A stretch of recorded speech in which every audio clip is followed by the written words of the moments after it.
the Johnson Wax Program with Fibber McGee and Molly.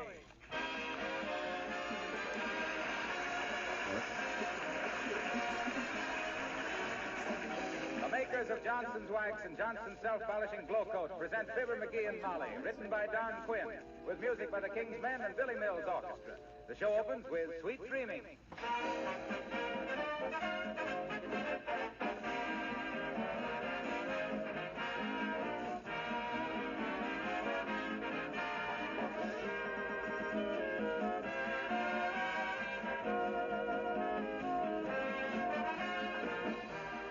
Do you ever wear a string around your finger to remind yourself of something to do? Well, I've had a string around one of mine all day, so I wouldn't forget that this is my last chance to make a suggestion to brand new June brides in this month of June. When you set up that exciting new home, whether it's a small apartment or a big house, you're going to have linoleum on your kitchen or kitchenette floor. You'll pick out a lovely pattern, and the freshness of the colors will make the kitchen such a cheerful place to work in. Now, wouldn't you like to keep the linoleum looking fresh and new? You can easily by protecting it right now with Johnson's Self-Polishing Glow Coat, and periodically giving it another Glow Coat application. There's practically no work to it, no rubbing or buffing. You simply apply and let dry. In 20 minutes, the linoleum will be sparkling with beauty that is safe against scratches, wear, and dirt. Glow Coat makes linoleum last much longer. You can use Glow Coat, of course, on your other floors, too. So get that good old Glow Coat labor-saving habit. Order Johnson's Self-Polishing Glow Coat right away.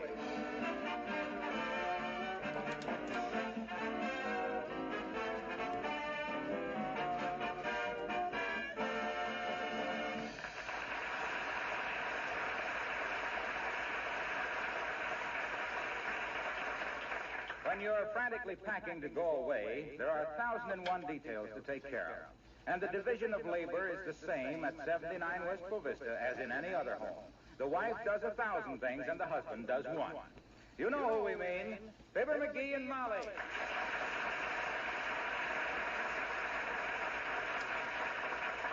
Did you call the gas company, McGee? Did I? Baby, what I called that gas company. They says they couldn't come out to shut off the gas till a week from Wednesday, and I says, oh, no, I says, and they says, no, and I says... Never mind the snappy dialogue here. How about the telephone? I'm not going to take any chances with them. I'll cut the wires just before we leave the house. Now, let me see. I got to put the car in the dead storage. See if it's well. Oh, dear. Come in. How do you do, how do you do, how do you do? I'm Dr. Davenport, Mr. McGee, from the Here Today and Gone Tomorrow Insurance Company. I believe you applied for additional insurance. Oh, did you, McGee? Yes, I thought I'd better, Molly. You know how it is. We're going to be in the movies. I can't be too careful. Might have to do stunts like leaping off a boxcar onto an airplane or something. Oh, dear. What you go through for your public. Yeah. And vice versa. Now, if you just open the top of your bathrobe, Mr. McGee. That's it. Yes. Now, don't worry about my chest, Doc. It's as sound as a dollar. Tried with inflation. I hope I'm not here at an inconvenient time, Mrs. McGee. Oh, you are, Doctor, but so are we, and there's nothing to be done about it. You go ahead and examine my husband. I'll just go about my work. Hey, Molly, don't forget to call the light company now. For the last time, McGee, I tell you, they won't buy back those burnt-out bulbs.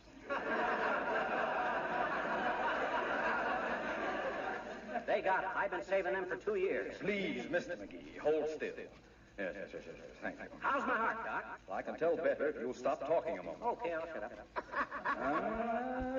Splendid. Now the lungs, please. Oh, my lungs are fine, Doc. I take setting up exercises every morning. You do? Oh, sure he does. He sets up, takes a look at the clock, groans, and collapses again. Now, if you'll excuse me, I run upstairs and pack... Oh, my. That's the telephone ringing, Doc. Excuse me, ma'am. Hello, Fibber McGee speaking. Who? Wistful Vista Gazette? Oh, yeah. Well, look, forward our subscription to us in care of the RKO Studios, Hollywood, California. Yeah, be glad to get the Gazette out there. Yeah. I'll never get so big as an actor that I'll forget the old hometown. I'll say you won't. Okay, thanks very much. What'd you say, Molly? Never mind. Now, as soon as the doctor gets through with you, McGee, you run around the house house and see that all the windows are locked. Okay, the lock's busted off the kitchen window, but I'll put a mouse trap on the windowsill. That'll be fine. When we come back, we'll find 3 strange fingers and no silverware. Please sit down, Mr. McGee, and cross one leg over the other. Oh, okay, Doc. Which leg do you want crossed over the other? I can do it either way. Pretty agile for a guy my age. Either one. I'm just testing your reflexes. Ow! Oh, fine. Yes. Now the other one, please. Ooh! Hey, you gotta hit me so hard, Doc. I'm sorry, but I must emphasize the flexion to counteract the state of nervous tension attendant on the current state of excitement. Otherwise, the diagnosis might be minimized to a deleterious degree. Oh, yes. Oh, I understand that all right.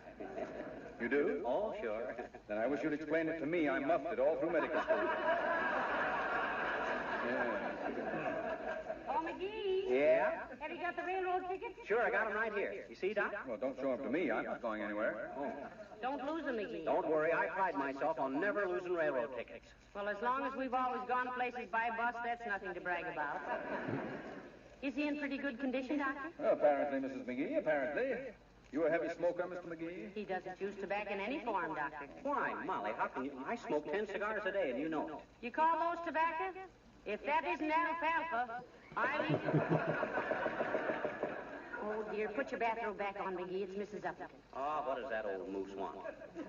She's about as opportune as a hailstorm on a hayride. Now, listen here. Be nice to her, dearie. We won't be seeing her all summer. You know that. Oh, that's right. Come in, Abigail. Oh, how do you do, Miss McGee? And Mr. McGee, Oh, I'm so sorry. Am I intruding? Oh, not at all, Uppy. You met Doc Davenport. Doc, this is Mrs. Uppington, who is high C in our social scale. Oh, please, Mr. McGee. How do you do, Doctor?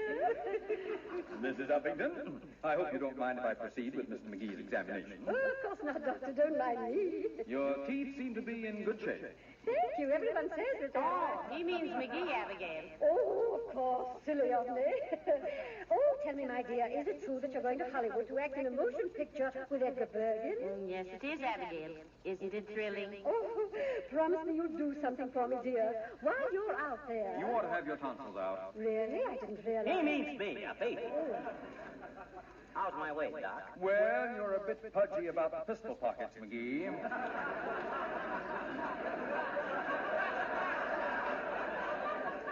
What games do you play? Well, let's see. What can we do for you in Hollywood, Abigail? Well, my dear, I've always been a bit of a rummy, and now please. I wasn't talking to you, Uppy. Doc asked me what games I play. Maybe we better go in the other room, Abigail, while the doctor finishes with McGee. Oh, don't mind us. It's good for the patient to be thinking of something else during the examination. Oh. Now, I'd like to take your blood pressure, Mr. McGee. Roll up your sleeve, please. Okay. You'll pardon my nude biceps, Uppy. Oh, certainly. Let's have no false modesty, Miss McGee. But as I was saying, when you get to Hollywood, my dear, will you please look up Hedda Hopper and ask where she gets those perfectly ducky hairs?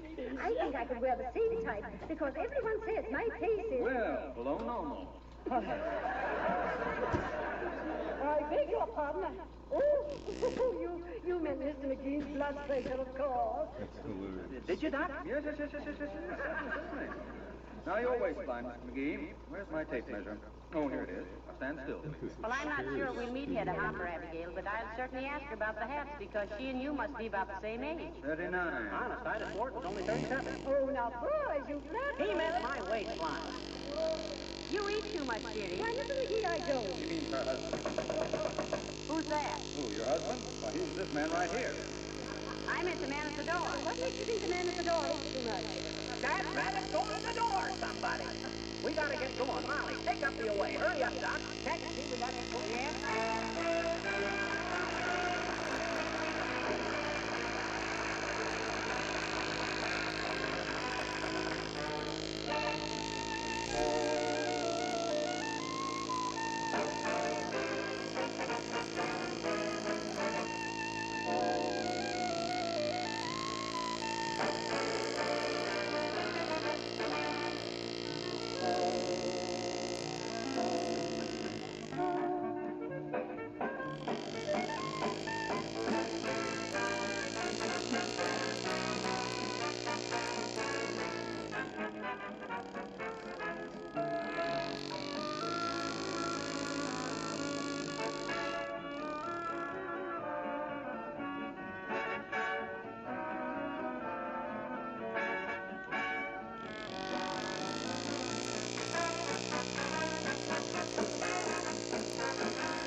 salt back, dearie. Did you finish with the insurance doctor? Yes, he's all through. He's gone. All but a couple of the usual details.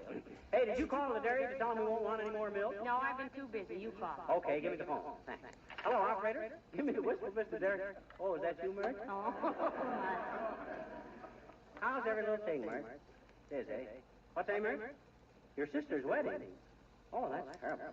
Train wreck, eh? oh, heavenly days, McGee. What happened? Her sister got her wedding dress caught on one of the pews and wrecked her train.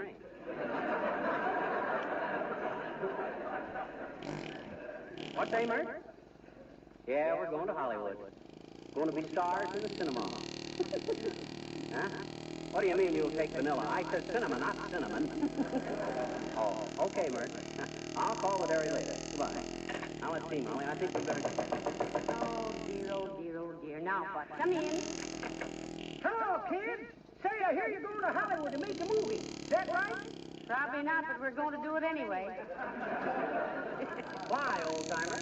Look, if you meet Lana Turner, tell her I'm knitting her a sweater, will you, kid?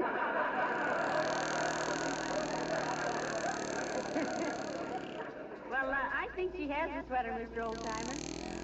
She's got 100 sweaters. And that ain't hay.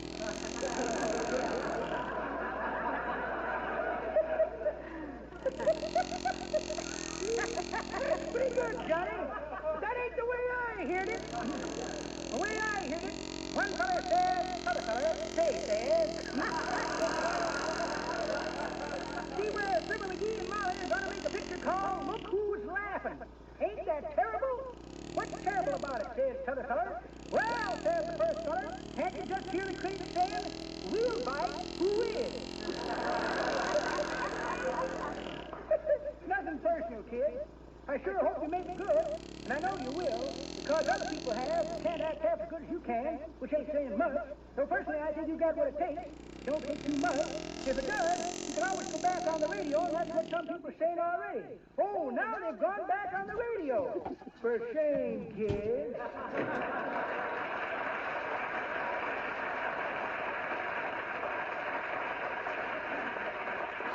What on earth is he talking about? I don't know. That old fuddy-duddy wouldn't know which end was up at a fraternity initiation. Well, now, let's see. You better get out of that bathrobe and into some clothes, dear. Oh, I don't want to get dressed till the last minute. Too much to do. Say, did you tell Uncle Dennis we were going away? Sure, I told him. But you know, he hates Hollywood. Why? Well, on account of Sonia Henny, mostly. Why, Sonia's a cute kid. I What's he know. got against her? Well, he thinks it's a crime to make all that ice and then skate on it. Well... Hey, folks, when are you leaving for the coast? Oh, hi, Harold. We're leaving in about an hour. Why? Well, when are you coming back to Wistful Vista? The last Tuesday in September, Mr. Wilcox. We're going to Hollywood to make a moving picture. A talking picture, too. Yeah, I know. That's what I wanted to talk to you about. I've got a marvelous idea for a movie story. And if you sell it, I'll give you 50% of whatever you get. 50% of a dirty look is hardly worth the effort. Yeah, besides, what do you know about film stories? What do you mean, what do I know about them? Why, I've helped write the greatest film story ever produced. I hadn't heard about that. Molly, you've been hearing it for 6.5 years. All about how Johnson's Wax puts a film of protection against dust and dirt and dampness on your floors, furniture, and woodwork. Ladies and gentlemen, after this little lecture is over, we will pass a hat among you after we pull it down over Wilcox's ears. Don't mind him, Mr. Wilcox. What's the rest of the scenario? Well, it's a very simple story, but it's got everything. Glamour, love interest, conflict, and comedy value. The glamour of a beautiful, well-kept home. The love of a housewife for something that saves her so much time and effort. And conflict between Johnson's Wax and the wicked effects of dust and dirt. Where's the comedy come in, Mr. Cecil B. de Wilcox? Well, come to think of it, it's too serious a subject for comedy. And anyway, with Johnson's Wax on the furniture, you can't expect to see Marx Brothers.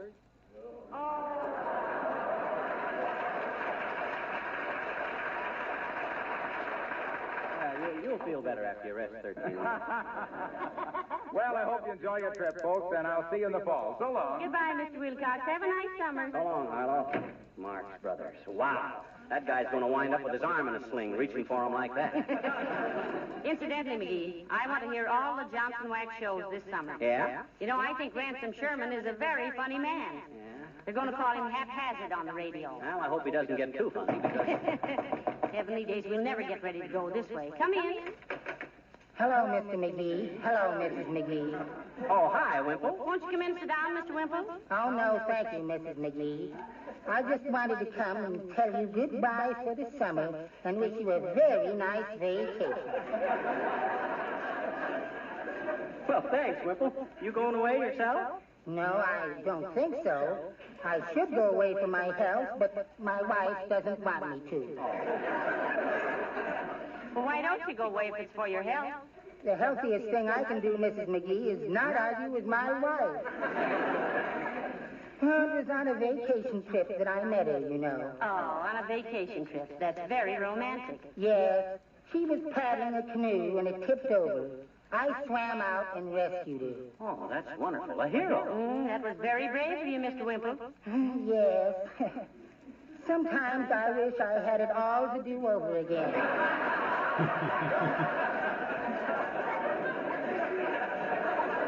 Well, goodbye for now. Oh, don't be in a hurry, Wimple. Stick around and breathe the air of freedom for a while. Oh, I simply can't, Mr. McGee. I'm working tonight, carrying water for the elephants, you know. Oh, is there a circus in town? What? Is there a circus playing here? Oh, no. The elephants. That's the name of my wife's softball team.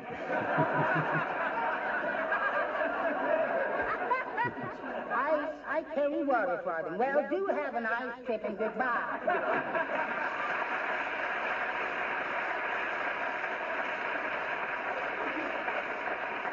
Poor Mr. Wimple. He has a fairly cheerful outlook for such a henpecked little fella. Now, that's easily explained. He's been under his wife's thumb so long he's looking at the world through rose-colored nail polish. Hey, we better get busy, Molly. Our train leaves in 25 Well, I'm minutes. all ready, McGee. I just want to shut off the refrigerator. Say, what is this anyway? We may not enjoy packing up, but the front door's getting an awful bang out of it. Why, kid, come in.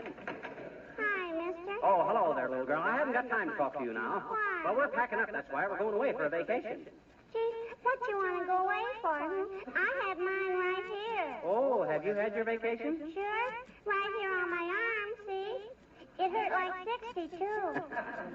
That's a vaccination. I was talking about vacation. Oh. Well, where are you going on your vaccination? Where are you? Hollywood, sis. We're going to be in a movie. Gianna? Hey, will you send me a photograph of my favorite actor when you get out there, mister? Will you? Why, certainly, sis. We'll be palling around with all them big stars. You'll be seeing pictures of me posing in front of my swimming pool, riding around in a big limousine, sailing around on a yacht with the big shots. So name your star, sis. I'll get his photo for you. Anybody, mister? Anybody. Name the biggest star you can think of, and I'll bet within 3 weeks, me and him will be wearing each other's clothes. Eating all our meals together, going to nightclubs together. Going for long walks, posing for publicity shots together. Why, me and him will probably be known as the Damien Pythias of Hollywood. Oh. Gee, that'll be wonderful, mister. Yeah. Send me a picture of him wearing your clothes, will you? I don't know what's so hysterically funny about that, sis. Who is your favorite star? Dean Autry's heart.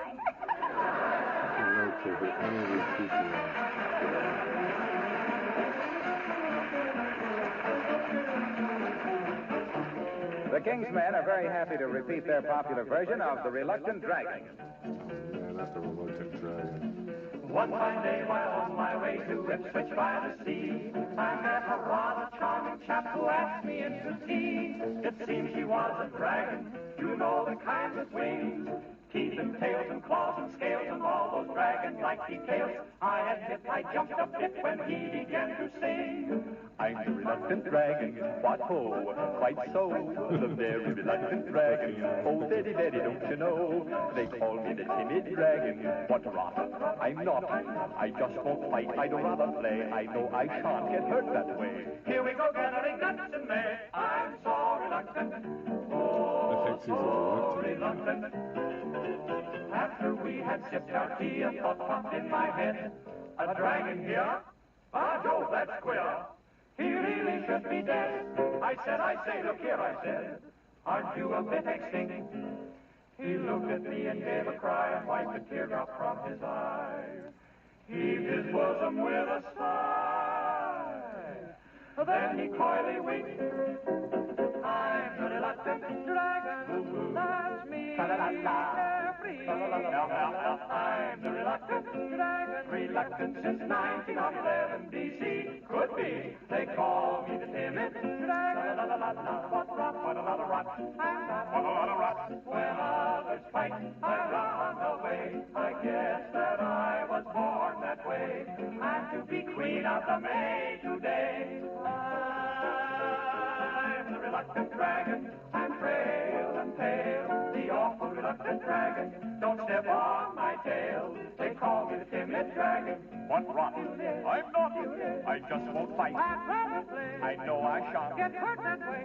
Here we go gathering nuts in May, nuts in May, nuts in May. I'm so reluctant. Woo! Yup, yup, yup, yup, yup.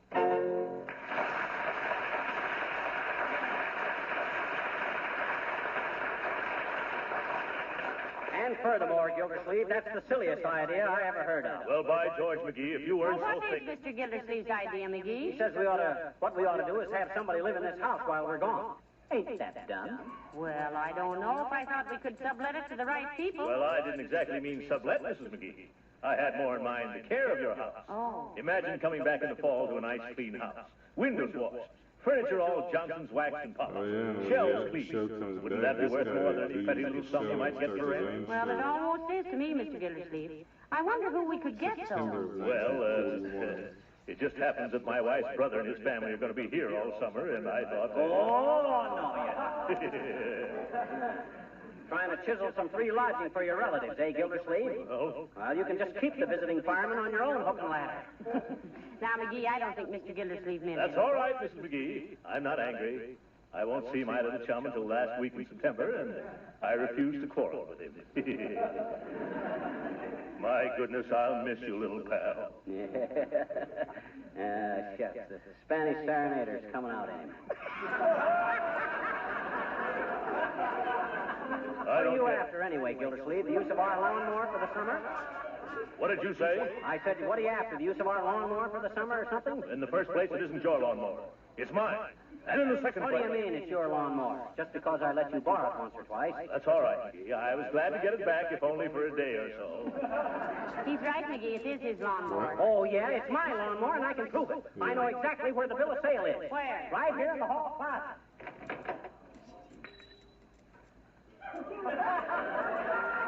It's in the hall closet. I straightened it out this morning, dear.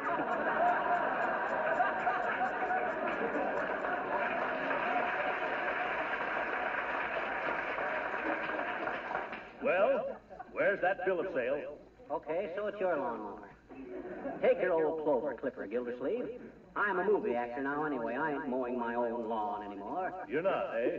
You probably will be too busy at that. Yes. Mowing other people's lawns. You don't seem to have much faith in McGee's future in Hollywood, Mr. Gildersleeve. Mrs. McGee, if all his fans were gathered in one spot, Yes? they wouldn't make enough breeze to ruffle baby Sandy's hair ribbon. You wait, Gildersleeve. You'll be reading in the papers about me. Hometown boy makes good. Read the rest of it, McGee. Huh? Hometown boy makes good time hitchhiking home from coast. Now you look here, you All people. right, boys, that's enough. Do you realize we only have a few minutes to catch our train, dearie? Oh, boy, that's right. Go on home, Gildersleeve. She's Can't right you see you're there. holding us up? That's all right. If I have to pay more than a dime to see you in the movies, you'll be holding me up. Have a nice trip, Mrs. McGee. Oh, thank you, Mr. Gildersleeve, and goodbye. Goodbye. Stay on there. So long. 20 years after this.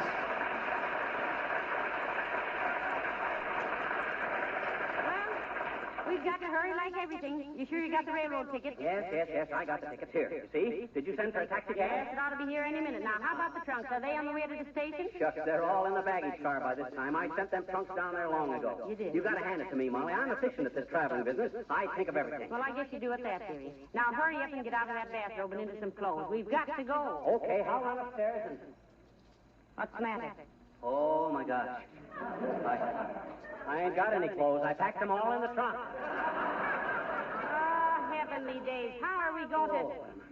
There's the taxi cab. What are we going to do? Oh, I don't know. I can't go to the station in my bathrobe. Hand me the phone, quick. Hello, operator? Give me the Union Station. No, Mert. I haven't time for one of those now. Get me the Union Station. Hello, Union Station? Mrs. McGee calling. We're leaving on the train in 10 minutes for the coast, and my husband... Oh, boy, am I sick. My husband is sick, so have a wheelchair meet us at the taxi entrance. Thank you. Get your hat, dearie. I'll get a blanket. Give me some face powder. I want to look pale. Okay. Okay. Come on, McGee. Hollywood, here we come. The hard way.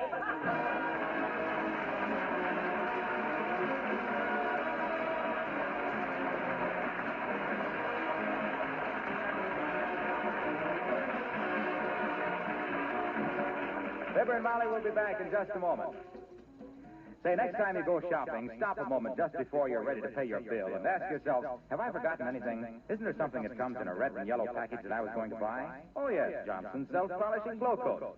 You know, it would really be too bad not to have glow coat in the house. Imagine going back to the tiresome, back-breaking job of floor scrubbing. Makes you tired to think of it, doesn't it?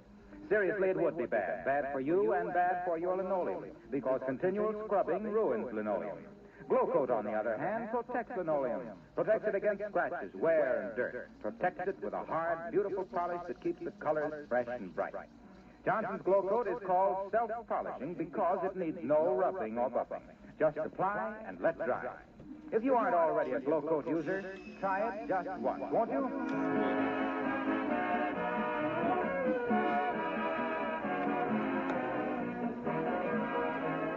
Ladies and gentlemen, once again, we want to thank all of you for your wonderful support and encouragement during the past year. It's people like you who make people like us like people like you. And we wish the new Johnson Wax show, Haphazard, starring Ransom Sherman, all the success in the world. We think the sponsor has made a great choice in him and has made a great choice in sponsors. Don't you think so, McGee? I don't know. What? After all the Johnson Wax people have done for us? What's the matter with you? Well, take a look. Almost 7 years on the air for them, and what have I got? No pants. Oh, my. Good night. Good night, all.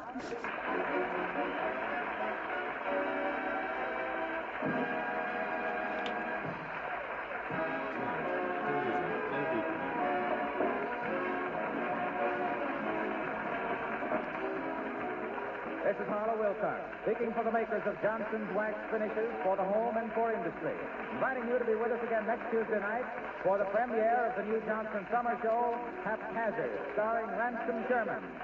And we remind you that America's first line of defense is you and your support.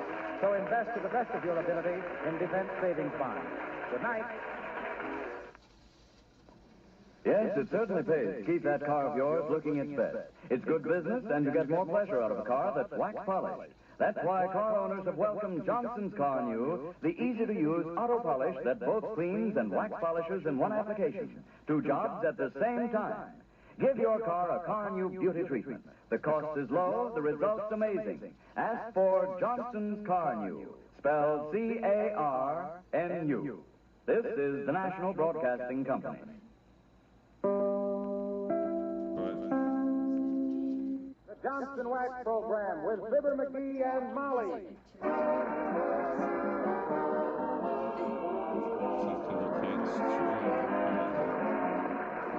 The makers of Johnson's Wax, Johnson's Self-Polishing Glow Coat, welcome 30 new stations to their network tonight as they present Fibber McGee and Molly with songs by the petite and glamorous Martha Tilton, the top-ranking King's Men, and the music of Billy Mills. The show, written by Don Quinn, opens with I'm Not in the Mood.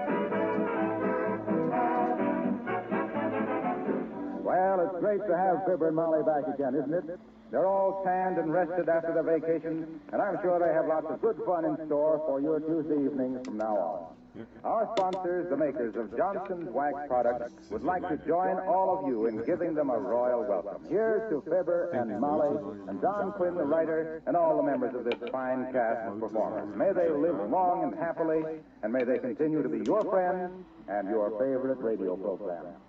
And may I thank all of you for our sponsors, because after all, it's your continued and enthusiastic loyalty to Johnson Wax products that has made this whole affair so successful. It's a good thing to remember, by the way, that whenever you buy any Johnson's Wax product, you're buying the best, and you're sure of complete satisfaction.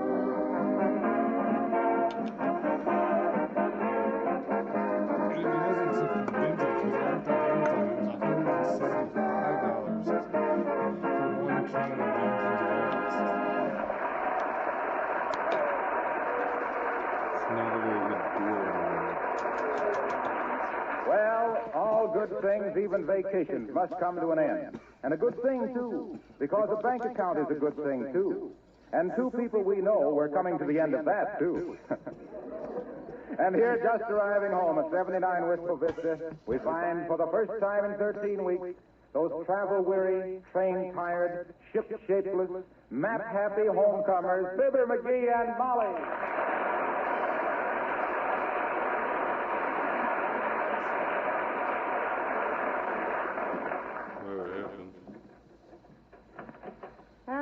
Heavenly days. Isn't it wonderful to be home again, McGee? Ah, home. A four-letter word meaning no tipping. I can hardly wait to see everybody. Tell them about Alaska and the big bear I shot. I'll knock them dead. My, doesn't the house look good? Yeah. Uncle Dennis must have taken wonderful care of it whilst we were gone. Yeah? I'll bet he's got the house full of flies. Why, it's too late in the year for flies. Not for bar flies. I wonder if he's home. Well, I'll see. Yoo-hoo! Uncle Dennis, it's Molly and Fibber. We're home. Yoo-hoo! Uncle Dennis. Maybe he's out. He may be away, but he ain't out. That guy can hold more than any... Now, will you please stop talking that way about me, Uncle Dennis? He's every inch a gentleman. He is? Remind me to measure him next time he falls down. Well, I'll have to admit he's got everything in pretty good order around here. Ah, boy. Let me sit down on my old easy chair a minute. There you are. Posh out of bar.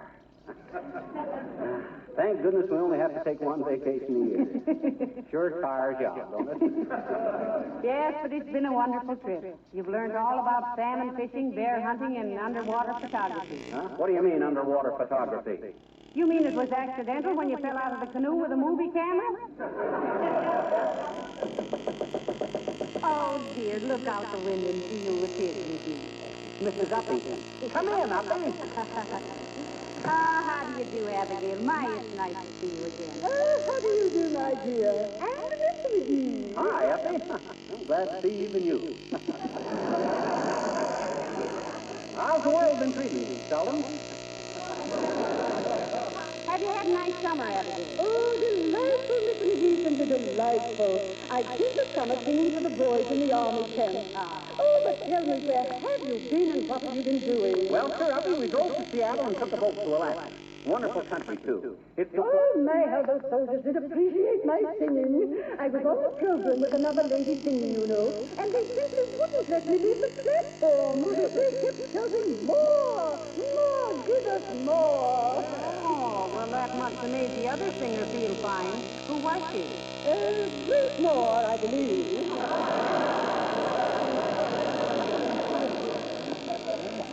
Well, let me tell you about Alaska, Uppy. It's a beautiful country. You ain't seen anything till you've seen the first rays of the Arctic sun glinting on the icy waters of Ketchikan Creek. With... Oh, you must tell me all about it, Mr. McGee. Sometime. But now I simply must be going. I must let nothing interfere with my work for the boys. Oh, did I ever show you the lovely letter of appreciation I received from the White House for my work in a previous national emergency? Yes, you did, Abigail. And I must say it was real thoughtful of President Lincoln to do it.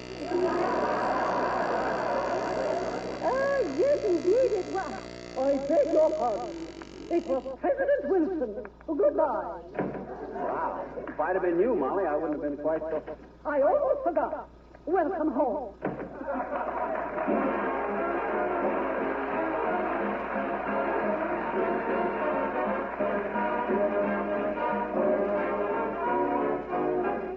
Folks, we're happy to welcome to our show tonight that sensational young songstress, Martha Tilton. Martha? You will shout when it hits you, yes indeed. You will shout when it hits you, yes indeed. When the Spirit moves you, you shout hallelujah. Oh, you holler, yes indeed. And you play sweet music, yes indeed. I mean that really sweet music, yes indeed. Yes indeed. It's sweet as sugar candy, yes indeed. And you play hard music, yes indeed. I mean that extra hard music, yes indeed. Yes indeed. It's harder than a blacksmith's apron, yes indeed. When the band starts playing, that is all you need. And you find yourself playing, yes indeed. When the boys start swinging and forget to leave, you will find yourself singing, yes indeed. You will shout when it hits you, yes indeed. You will shout when it hits you, yes indeed. When the Spirit starts to move you, you'll be shouting hallelujah. Oh, you holler, yes indeed. Oh, you holler, yes you holler, yes.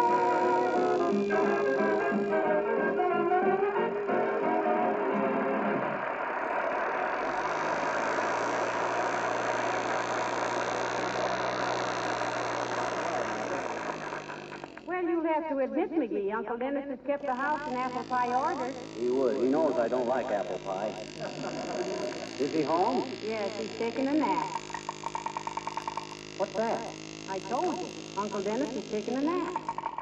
Yeah, but what's that noise? It's a woodpecker. He sleeps like a log.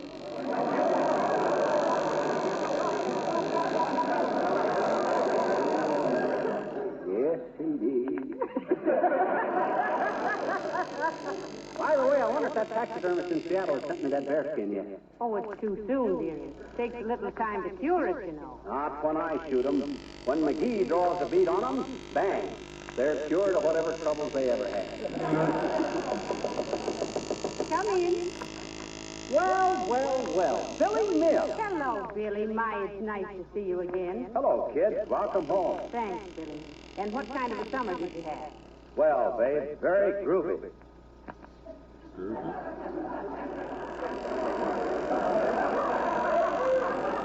You mean gravy? No, groovy. In the groove. Oh.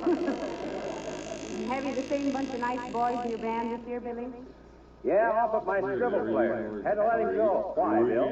You know what a scribble is? No. Neither did he. Neither did I. So I had to let him go. Well, we went up to Alaska, Billy. Great country, too. Yeah, I've heard of it. Up that way, isn't it? Yeah, you ought to run up there sometime, Billy. Boy, if you could ever get a load of the first rays of the Arctic sun glinting on the icy waters of Ketchikan Creek.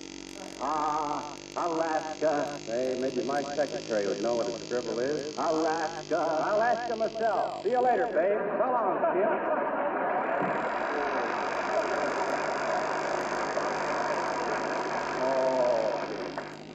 Alaska myself. If that ain't the worst fun... Well, he couldn't help it. He just reads what's rotten. You mean written? I know what I mean. All the time we have... Oh, Mr. Wilcox. Hi, Harlow. Welcome home. Or no, you're supposed to say that. All right, welcome home. Have a nice trip? Simply grand, Mr. Wilcox. Did you know we went to Alaska? Yes, I heard about it. Have fun? I'll say, boss, not about it. Yes, sir. 7 feet 3 inches from Beezer to Buffalo. Ah, that's a great country, Harlow. If you could ever see the first rays of the Arctic sun glinting on the icy waters of Callahan... I had a great time myself this summer, right here in Wistful Vista. You did? Yeah. Boy, if you could only see the beauty as I do. In the first rays of the Wistful Vista sunshine, glinting on the lovely surface of a freshly glow-coated linoleum, bringing out new life to the pattern and coloring and protecting it from scuffing and cracking, you wouldn't have to go to Alaska. Yes, but you can't shoot bear in somebody's kitchen. He doesn't shoot bear, he shoots the... McGee!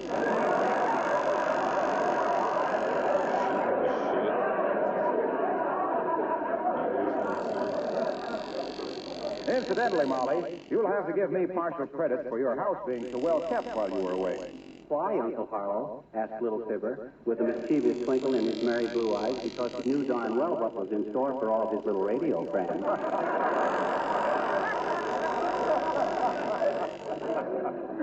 Well, I stopped by and gave Uncle Dennis a lecture on the value of Johnson's glow coat in the home. I made him set down his tray of ice cubes and really listen. Look, Dennis, I said, Molly took great care in selecting that linoleum, and you've got to take good care of it. How, he said, putting the corkscrew back in his pocket. With glow coat, I said. It shines as it dries in 20 minutes or less. Dirt and dust wipe right off. Well, that was the story, and now I've got to be getting along, folks. Say, I'm glad you're back. Hey, wait a minute, Harlow. I want to tell you about Alaska. It's the most wonderful... Wait a minute. Have you told anybody else about it? No, he hasn't, Miss Wilcox. What? Then don't tell me. You know I can't keep a secret.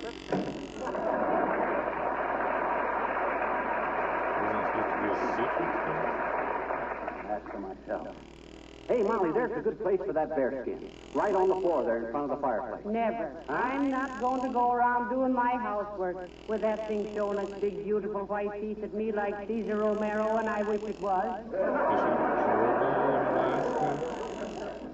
I think I'll put it on the floor in front of my bed. Then on cold winter morning... Look, McGee, never mind the bearskin now. You've got to help me take down the curtains. They're going to the cleaners. Oh, let's do that tomorrow. I never saw such a man. You either work like fury for a few minutes or you sit down doing nothing. I know. I'm a member of the sweater set. What's that? Yeah, I either sweat or set. Don't you get it, Molly? I says I'm a member of the sweater set. Ain't funny, McGee. Well, so what? You might have gone along with me on our first show. Well, everybody seems to know we're home again. Yes, the Johnson Wax Company asked me not to keep it confidential. Come in. Well, hello, Mrs. McGee. Hello, little chum. Gildersleeve.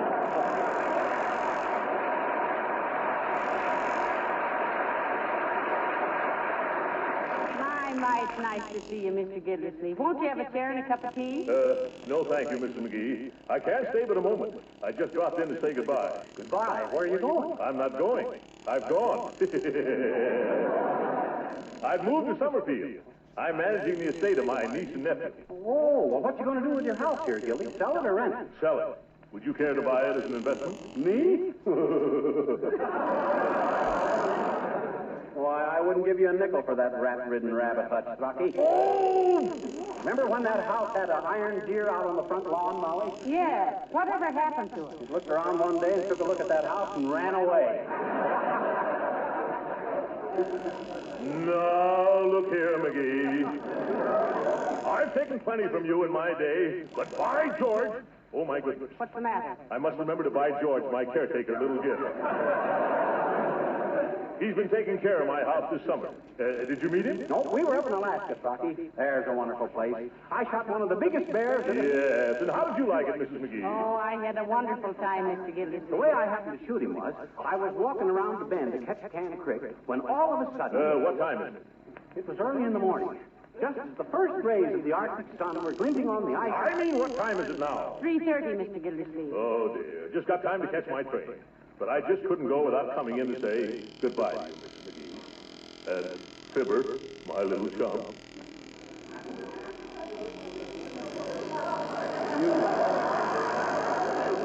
You mean we ain't gonna see you anymore, Gildy?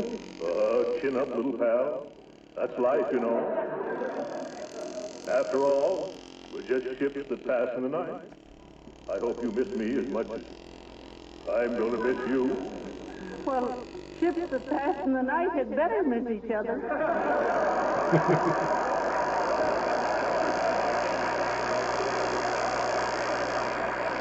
Really, old man, I hardly know what to say. Well, let's just say this isn't goodbye.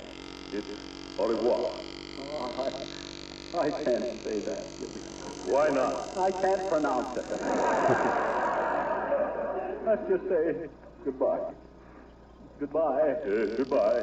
Oh, another thing. My lawnmower. What about your lawnmower? McGee never returned it, and I'm going to need it in Summerfield. Now, wait a minute, Gildersleeve. You know very well that ain't your own lawnmower. It is, too. You borrowed it. It was mine, and you borrowed it. That broken down clover clipper has changed hands oftener than the World Wrestling Championship.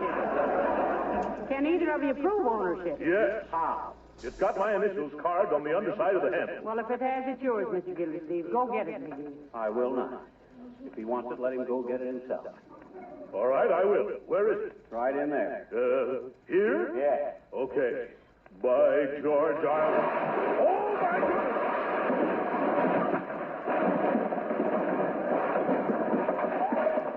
McGee, aren't you ever going to straighten out that closet?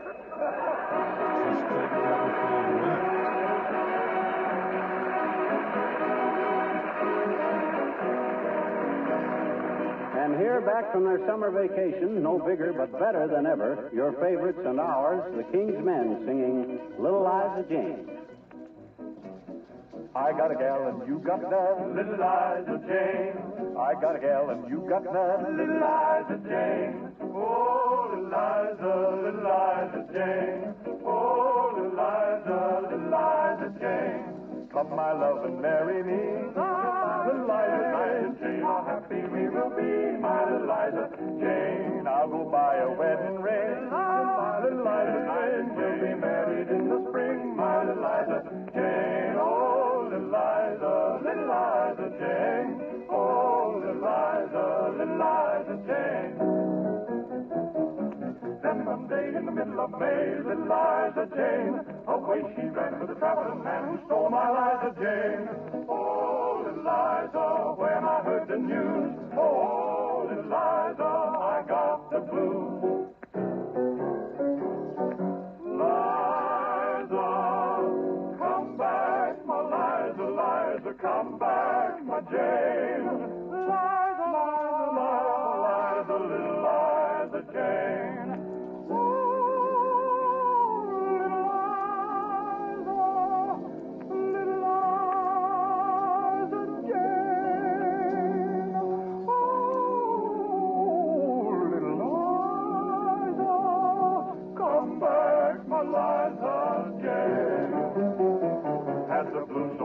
Bad, I jumped aboard a train, made up my mind I'd try to find my little Liza Jane. Way down south in Tennessee, I got off the train.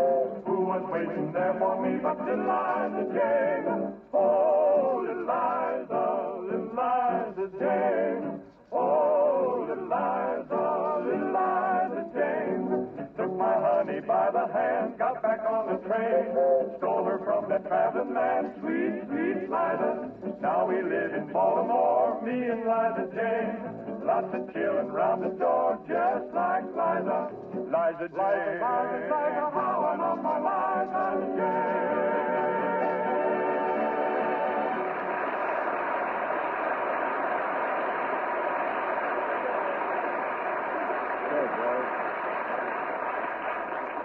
Hey, Molly, must have been a bad storm in Whistle Vista while we were gone. What makes you think so? You know that ship in the bottle on the mantel? Yes. Well, 2 lifeboats are missing.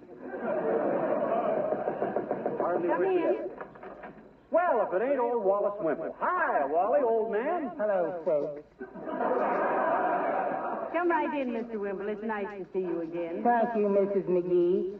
I hope you had just a peachy vacation. Oh, we did, Wimple, we did. Swell trip. Went up to Alaska. Isn't that wonderful? I've been trying to persuade my wife to take a trip up there, too. Oh, you'd simply love it, Mr. Wimple. I know I would, Mrs. McGee, but she won't go unless I go along. I simply can't leave my business. What is your business, Wimple? I'm a poet.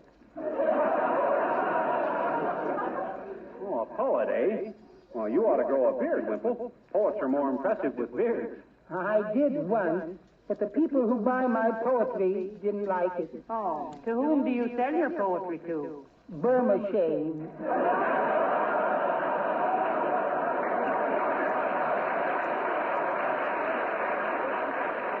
Incidentally, how is your wife, Wimple? Same as ever? Oh, yes. She had a wonderful time listening to the Lewis Nova fight on the radio last night. Oh, how did you like it? I didn't hear it. I was doing the dishes. Wimple, what you need is a few weeks in Alaska. Make a man of it. Go up there and hunt and fish and rough it. Then come back and assert yourself. That sounds like a wonderful idea, Mr. McGee. That's it. But do I have to come back? Why, of course not. Maybe you wouldn't want to.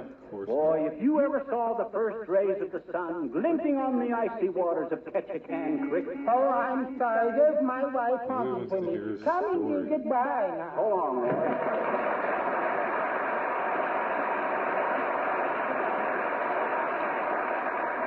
Poor Mr. Wimple.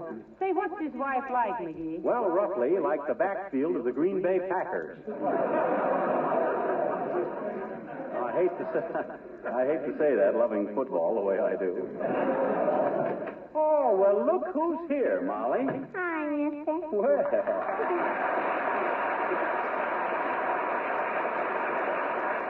When'd you get back? When'd you? Oh, just a little while ago, sis. My, you've grown, haven't you? Your vacation must have agreed with you. How old are you now? I says, how old are you? I bet you can't guess, I bet you. 7? No. 6? 5? No. 8? No. Well, you must be more than 4. You're not 9, are you? No. Well, then I give up. You didn't try 5.5. 5.5? No. Well, anyway, you're a little young to be getting coy about your age. What you been doing this summer, sis? Oh, I went to a Girl Scout camp, I bet you. I'm a brownie. Oh, you are, eh? Well, shake, sis. There's a touch of leprechaun in me, too. Gee, it was wonderful, mister. I learned first aid and how to give iron pencil respiration and everything. You did, eh? I said you did, eh? Did what? Learned how to give artificial respiration. I know it. Well, if you knew it, you must have had an interesting summer, sis. We had one, too, though. Went up to Alaska. Did you? You betcha. Alaska's really marvelous. It's the thrill of a lifetime to be walking along on Callahan Creek with the first rays of the Arctic sun glinting on the icy waters and see an Eskimo trotting along behind his dog sled, cracking his whip in the air and hollering, mush, mush, mush. I'm hungry.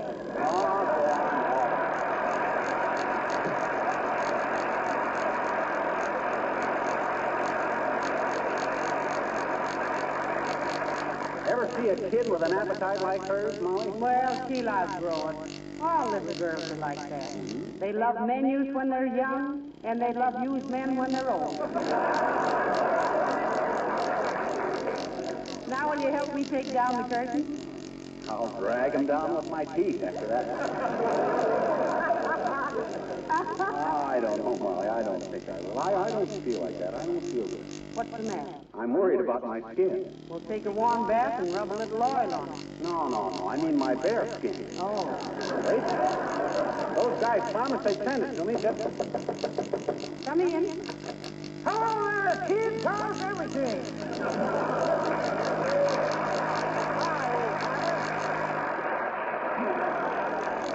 Did you have a nice summer, Mr. Sure did, daughter.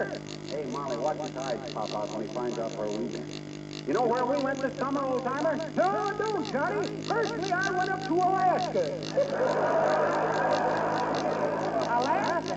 Yep, wonderful country. Shot a bear, too. You shot a bear? Yep, one of the biggest bears ever shot in Alaska. Never mind about me. Where did you kids go? Well, remind us to lend you a lightning rod when you leave, Mr. Old-Timer. Why, daughter? You just stole our thunder.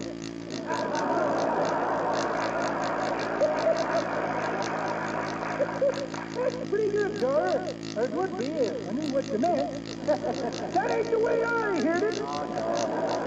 The way I heard it, one feller says, t'other feller says, he says, this Joe Louis is a great fighter, all right. He's practically invisible. You mean invincible, says t'other feller. I do not, says first feller. I can see him as plain as I can see you. Well, I gotta be getting along, kid. Remind me sometime, tell you about Alaska. That's a great country.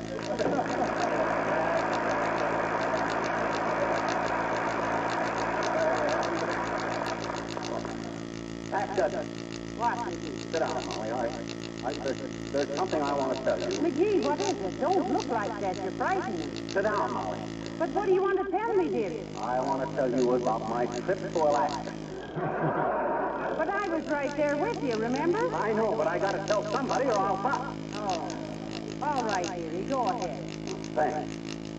Well, sir, if you ever saw the first rays of the Arctic sun glinting on the icy waters of Ketchikan Creek. Heavenly days up the creek again.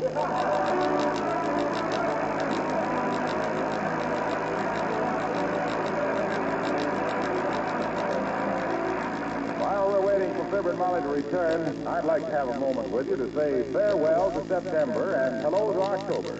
Where the months have gone, don't ask me. But what to do about that car of yours that needs an October beauty treatment? Well, I can certainly answer that one.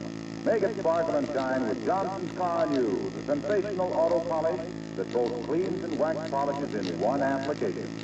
Perhaps you'd like to know that during the past season, Car New has enjoyed the greatest sales increase of its history.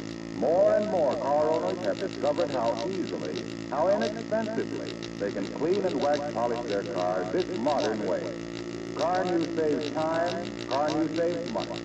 Where can you buy it? Ask your regular wax dealer, auto supply store, or service station for the one and only Johnson's Car New, spelled C-A-R-N-U.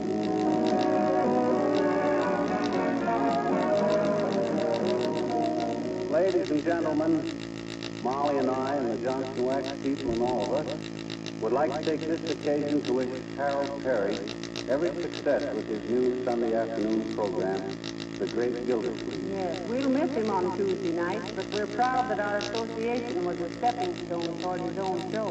And if he learned anything from me about the finer points of acting and timing and characterization... It'd be a miracle. Yes, that's right. Good night. Good night, all.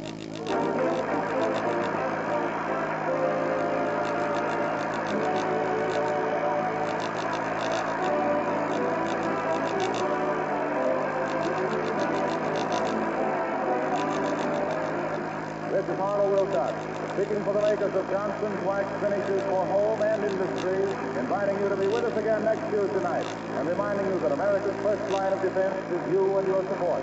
So invest to the best of your ability in Defense Savings Bonds. Good night. Well, here's that man again to suggest to all you careful housekeepers that you try just one bottle of Johnson's Cream Wax, the newest form of wax polish made especially for furniture and woodwork. No oil to collect dust, cleans as it polishes, gives furniture an exquisite wax luster, real wax protection. That's the Cream Wax story. And by the way, dealers are now offering a tube of Johnson's Blem free with the 39-cent bottle of Johnson's Cream Wax. Blem is a marvelous blemish remover that takes off ugly white rings, stains, and scratches from furniture.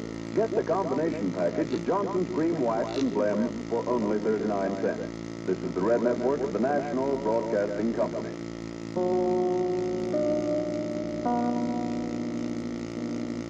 The Johnson Wax Program with Fibber McGee and Molly.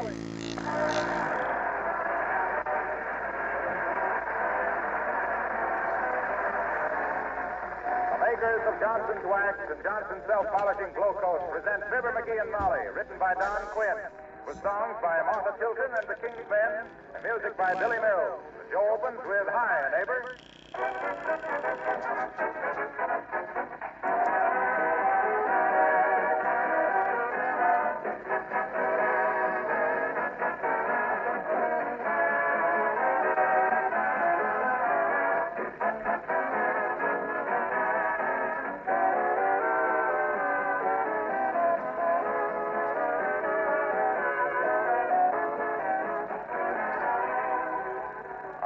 sentimental people, well, if you look at our national songs, both folk songs and popular, I think you'll have to admit that we are. I'll confess there's one old number that always gets me a little, Home Sweet Home. And in these troubled times, I'm sure that line, be it ever so humble, there's no place like home, is taking on a little more meaning for us all. Shall I tell you one thing I like about this job of mine? There's real satisfaction in knowing that Johnson's wax product helps to make your home and mine more beautiful, more enjoyable. You've noticed, of course, how floors that are richly polished with genuine Johnson's wax make an entire home more attractive. And that same wax polish used on furniture and woodwork, windowsills, Venetian blinds, and many other surfaces not only beautifies them, but also protects them, makes them last longer, and saves you hours of work all during the year. In fact, I don't know many products that offer so much service and so much satisfaction at such low cost as genuine Johnson's wax, paste, cream, or liquid. Try some tomorrow.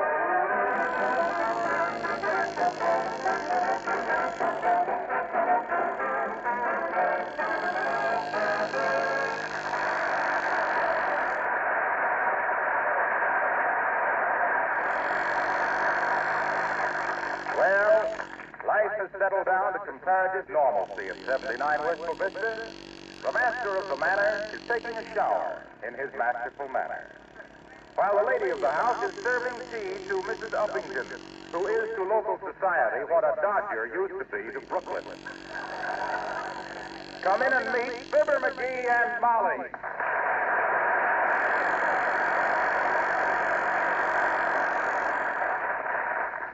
Isn't this rather an odd time of day for Mr. McGee to be taking a bath? Yes. Yes. You know, she's been playing golf all morning, Abigail, and I encouraged that because she's getting quite a little sunny on. Oh, really? I hadn't noticed it. Well, you know, I hadn't either till the other day when we were shopping at the grocery. We were just leaving when the grocery man gave McGee a dirty look and said, "Don't you want a paper bag for that watermelon, Mr. McGee?" Do you play golf, Abigail? Not since the morning I was in Salford. Well, I didn't hear about that. Well, I was just about to tee off when I heard a caddie say, "Whose old bag is that?" And then another caddie said, "Mine. I caddy for her all the time." Oh, well, how awful. I don't wonder it. Oh, pardon me. 79 Wistful Vista, Molly McGee speaking. Who? No, Mr. McGee is in the bathroom. Or, I mean, he's not available just at the moment. An important message? Well, now, just a minute. I'll see if he can come to the telephone.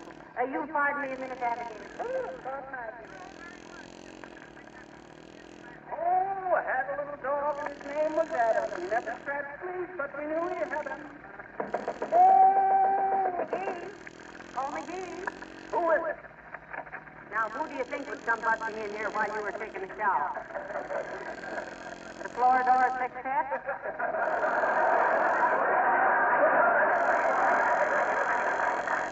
Tell him to go away. I ain't dressed. McGee, it's a phone call for you. They said it was very urgent.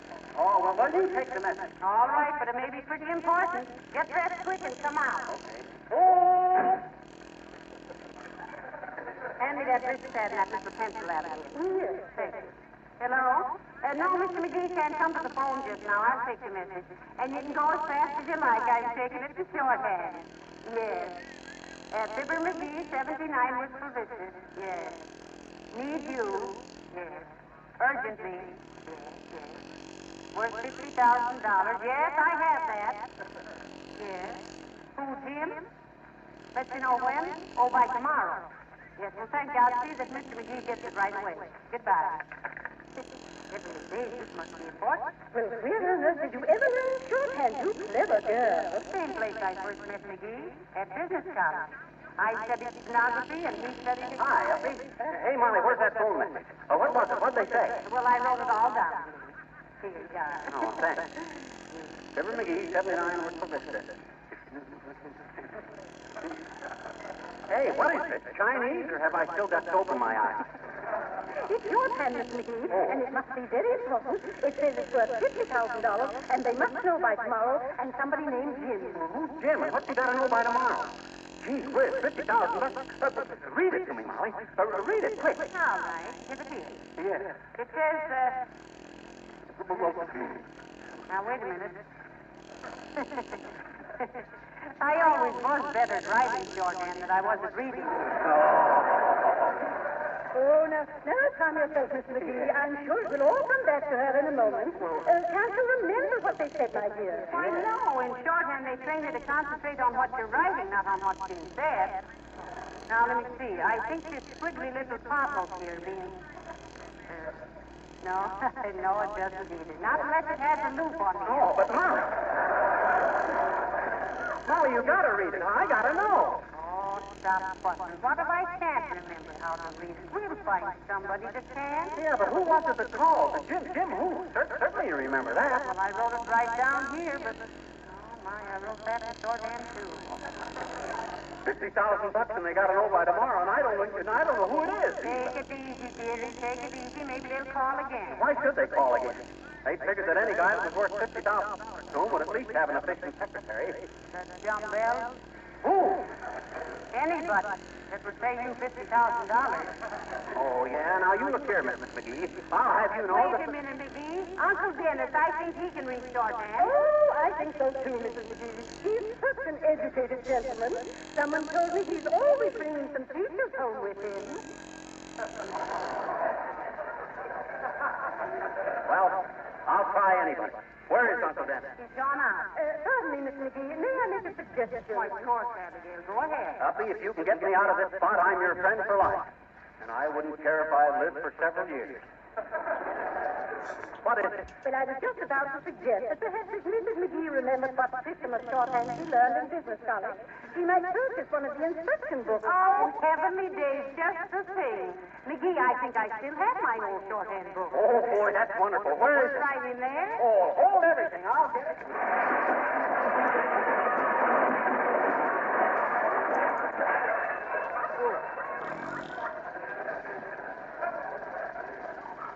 Gotta straighten out that closet one of these days.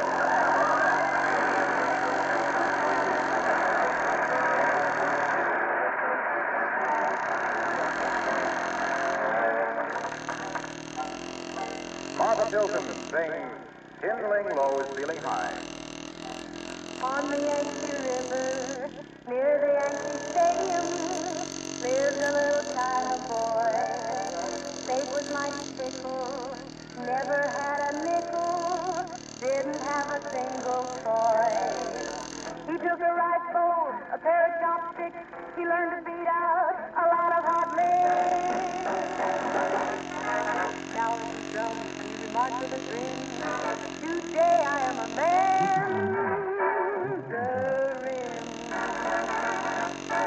Tingling low is feeling high. He's got rhythm in his eye. Little kind of drummer makes the chopsticks fly, beating the blues away. Tingling low is feeling high.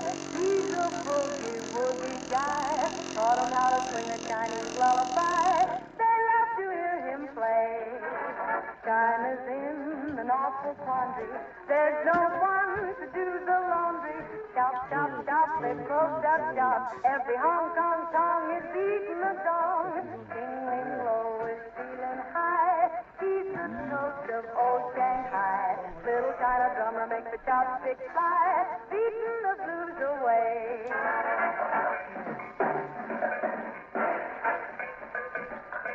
They're in a quandary down at the laundry. When that drummer starts to jangle, there's no one left to run the mangle. Chop, chop, chop. Close up shop. Tingling low is feeling high. He's the toast of old Shanghai. Little China drummer makes the chopsticks fly, beating the blues away.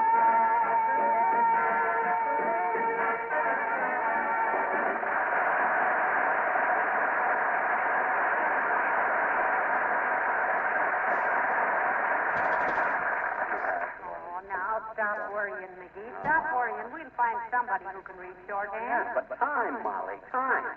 This Jim says he's got to know tomorrow, whoever Jim is. I don't know any Jim. Well, now listen. Who's this Jim Jordan you're always talking about? Guy in Kansas City. Got a bottling work. Couldn't be him. I hope Uppy was right and Uncle Dennis can read shorthand. I wonder where he is. Well, I don't know, but it's high time he was coming home again. You mean it's time he was coming home high again? But gee whiz, with $50,000 at stake, I can't afford to waste all. Come in. Hi, mister. Oh, hello there, little girl. I'm sorry I haven't got time to talk to you now. I got worried. Mister, what I always say is, if something worries you, talk it out with somebody. All my life I've done that. Oh, your life. Why, you're not dry behind the ears yet, sis. I know it. I just had my hair washed. Say, maybe you have got an idea about talking it over, sis. It might make me think of something. Now, here's the trouble. I got an important message over the phone, see? Who from? I don't know. But it's... What is it about? I don't know. You see, the... Well, where was it from, mister? I don't know. I was busy... I'd hate to send you an important message, I bet you. Are you ever done? Doggone it, sis. Mrs. McGee took the message down in shorthand. Well, she's done too. And now she can't read it. And neither can I. Now, what would you do in a case like that? You got me, pal. You're a big help. Remember, there's $50,000 involved, and that ain't peanuts. I said that ain't peanuts. I don't care if you are. Now, run along and leave me to my work. I want some peanuts. I haven't got any peanuts. But you just... I said I had a deal involving $50,000. $50,000, and he won't buy a hungry little girl some peanuts. Wait till hears about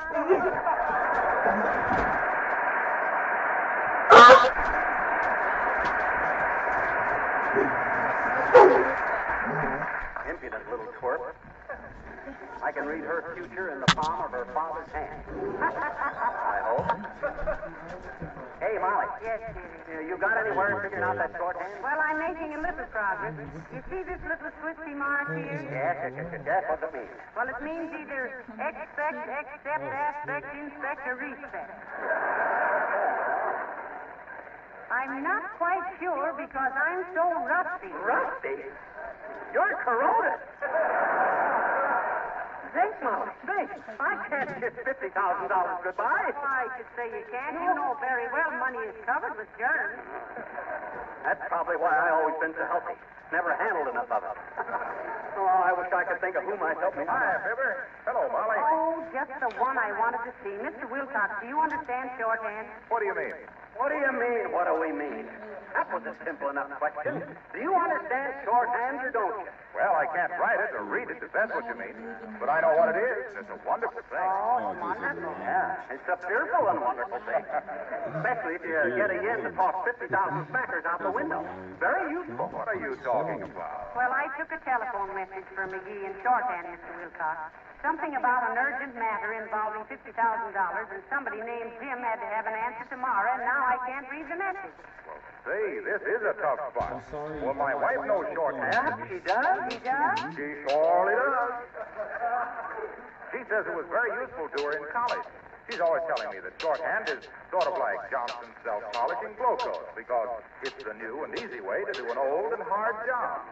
Why, when you stop to think that... Wilcox, please, I'm getting desperate. You've got 37 weeks to tell about glow coat, and I only got a few hours left to get that $50,000. Oh, don't be so selfish. What's a mere $50,000 when you can save 1 million housewives hours and hours of linoleum scrubbing? Oh. Why, when you consider that Johnson's Glow Coat shines as it dries with absolutely no rubbing or buffing in 20 minutes or less. Saves your hands from that rough, scrub bucket look. Oh, hey, Molly, quick, get Fibber a glass of water. He looks dizzy. Oh, dear. McGee, sit down, dear. Take it easy. I'm okay. It was that stuff about having rough hands. That's what got me. But, McGee, your hands are nice and smooth. I know. I can feel $50,000 slipping right through them. Say, Mr. Wilcox, will you please ask your wife to run over and help me read this shorthand message? Well, I don't think you said she knew shorthand. Give me my hat, Molly. I'll run over to Wilcox's and see her. I'll be back in just... Hey, wait a minute. Better take a clean shirt. What's the matter with the one he's got on? It'll get soiled on the train. My wife is in Oak Park, Illinois, visiting her mother. Sorry, Fibber. I hope you get somebody to read it for you.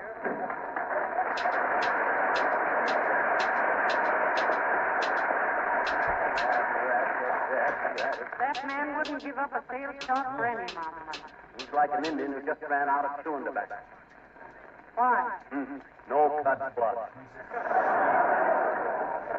Do you realize what this means to us, Molly? $50,000 would mean redecorating the house, make a setting for my bearskin rug when I get it, a new car, and a mink coat for you. A mink coat? Well, heavenly days, what are we standing around here for? We've got to get busy, McGee. You can't do this to me. Yeah, but what? Who? We'll start a town for somebody who can read shorthand. Come on, we'll start. Dad's rat is enough. It's a plot, that's what it is. Somebody don't want me to make $50,000. It's the bankers. It's Wall Street. They want me to stay insoluble. You mean unsound? I do not. I mean insoluble. Insoluble means it won't dissolve in a liquid. That's what I say. They don't want me to melt. They're trying to freeze my assets. Oh, come in. Oh, hiya, Billy. Hello, Skip. Hello, baby. Hello, Billy. Say, can you read shorthand? Not me, beautiful. Never got around to it. My family went bust tonight to leave grammar school and go to work. Oh, that's tough, Bill. How old were you then, Billy? Just a kid. 27. Well, as the gal says when she shoves the drummer through the bass drum, it's a good thing you had your music to fall back on. That's what I say, Skip. My old man told me one day, Billy said, we can't keep you in school anymore. You'll have to make other arrangements. And you did. I'll say I did. I had made 1,000 other arrangements. Here's one I made at the Cowboy Serenade, the King's Men. Listen.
If you use the 2 hands, you could definitely do it.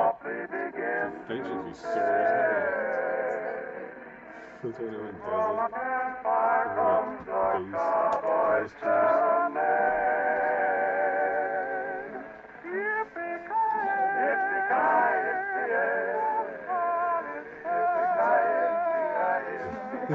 Face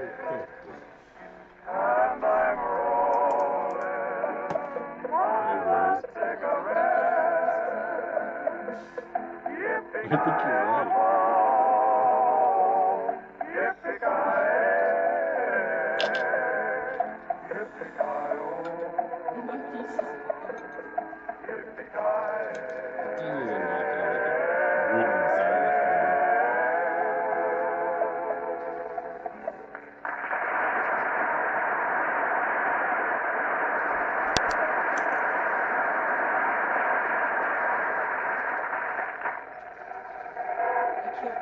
I'm getting discouraged, Molly.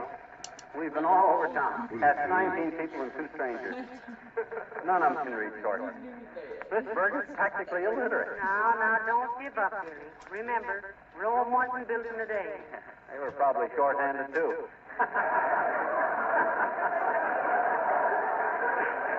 Not bad, eh? McGee, I don't know where you get them, but you better put them back if you can reach that far. Well, come on, let's get busy. I can feel my mink coat slowly changing back to rat. Hey, here comes Wallace Wimple. Let's ask him. Hey, Wimple. Hello, Mr. Wimple. How's our little poet today? Oh, greetings, folks, on this Thanksgiving. Aren't we glad that we are living turkey and dressing and cranberry sauce? Let's start our joy with loud hurrah.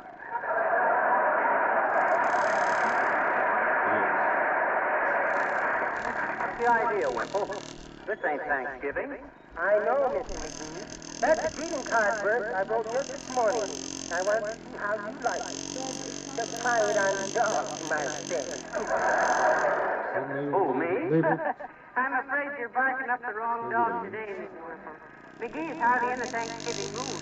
Oh, dear. Whatever is the matter, Mr. McGee? Nothing that $50,000 wouldn't cure, Wimple. Hey, do you read shorthand? No, I don't, Mr. McGee. Did I say something funny? I started to learn it once, but my wife made me give it up. Jealous, you know.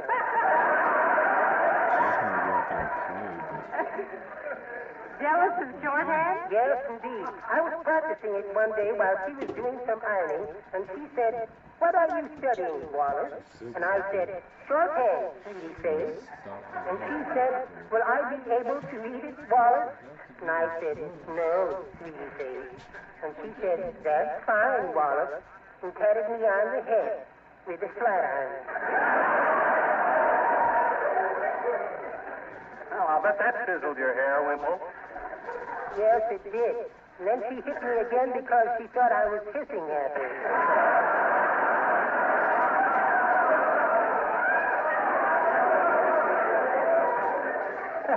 She's so impetuous, you know.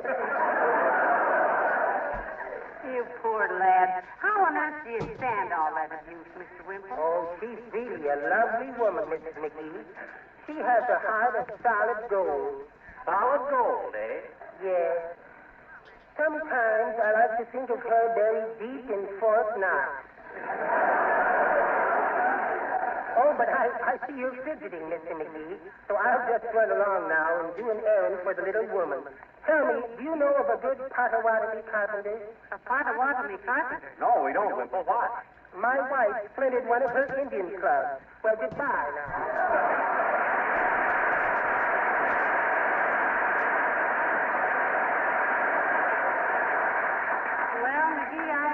Let me browbeat you like that. If I had a brow as low as Wimple's, you could do it sitting down. Why, that poor guy is... McGee, my mink coat. What mink coat? The one I'm going to buy with that $50,000? Well, come on, then. Let's get going.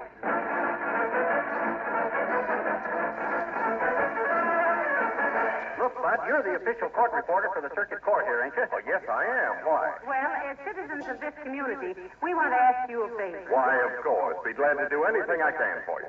Good for you, Bud. You know shorthand, don't you? Oh, certainly. I'm an expert in shorthand. Oh, that's wonderful. McGee, call the Bonton department store and see how they prefer department keep short. Oh, you got lots of time. Look, Bud, here. Read this message for us, will you? Oh, of course. It says, Fibber McGee, 79 Whitful Vista. Why? You are urgently requested... Hey, Charlie. Yeah? You're wanted in court. Take a step. Okay. Gee, I'm sorry, folks. Come back again some other time. Oh, sure.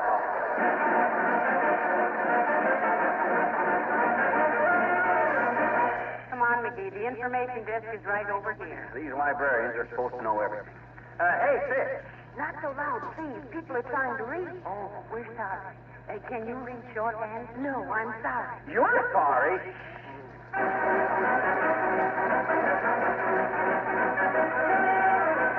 Well, how about it, old-timer? Can you read shorthand? No, Johnny, never tried. Same thing as longhand, ain't it? Only shorter?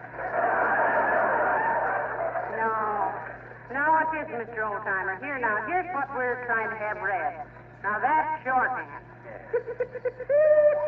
Don't kid me, daughter. That ain't writing.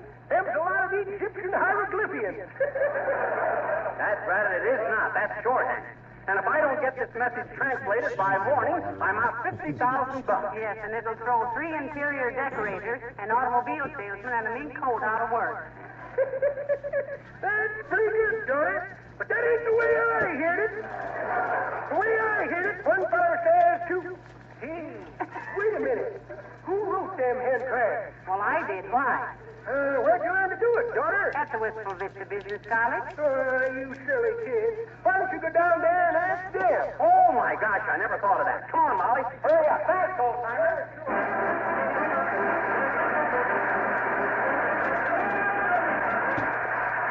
Heavenly days. Aren't we the dumbbells, McGee? I'll say, as the hungry flea says when he walked across the elephant, I sure been overlooking the obvious. Well, I'm in there pitching anyway.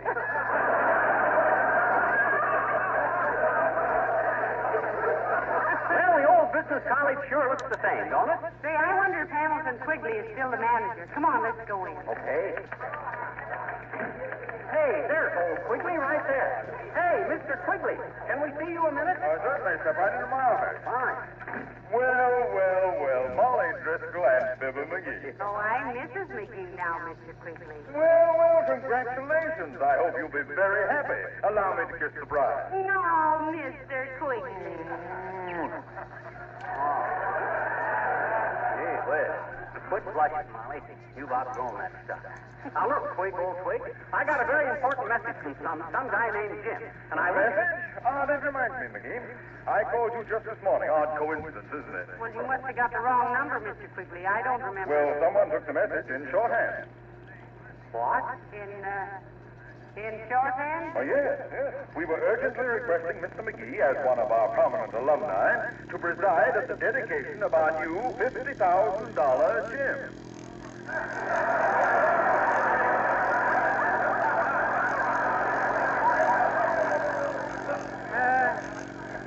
$50,000. Jim. Glad you stopped in because we had to know by tomorrow morning. But first, what was it you wanted to see me about? What's the matter, Mr. McGee? Molly. Yes, dearie. Better let him kiss you again. You might as well get something out of it.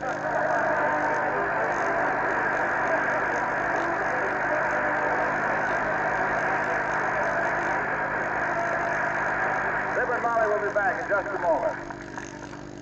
In the meantime, there's something I wanted to be sure to mention tonight. It's that matter of taking extra good care of your automobile, so it will not only last longer, but give you greater pleasure, too. You know, it's one thing to have the motor and tires and brakes in good condition, but if the outside of your car looks old and dingy, there isn't much fun driving it, is there? Why don't you decide right now to keep your car looking its best, shining like new, with economical, easy-to-use Johnson's Car New, the modern polish that both cleans and wax polishes in one application. Now, if you still think of wax polishing as a hard, tedious job, you've got a big surprise in store the first time you use Car New. And this is an awfully good month to get on the Car New bandwagon. You can enjoy the good fall days still ahead, and your car is ready for the bad weather when it comes.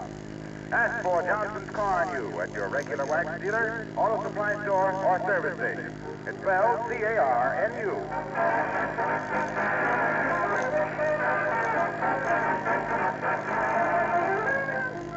Ladies and gentlemen, this is going to be a long, cold, unhappy winter for a lot of people. Yes, but you can make it shorter, warmer, and happier by subscribing to your community check. And we don't mean that your help will only last through the winter either. No, there's no closed season on generosity. Good night. Good night, Tom. This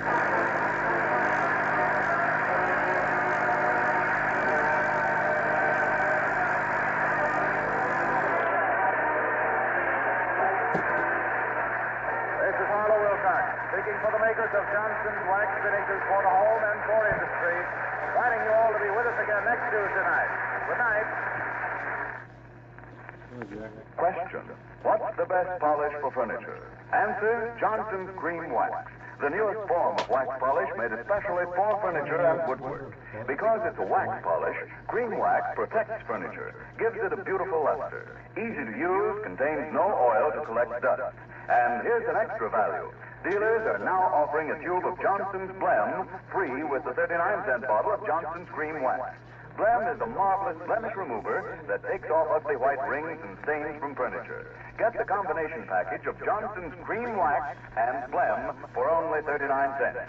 This is the Red Network of the National Broadcasting Company.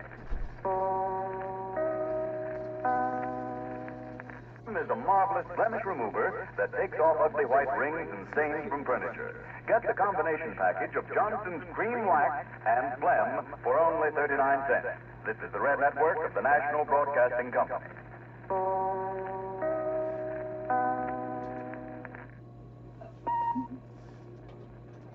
The Johnson Wax Program with Fibber McGee and Molly.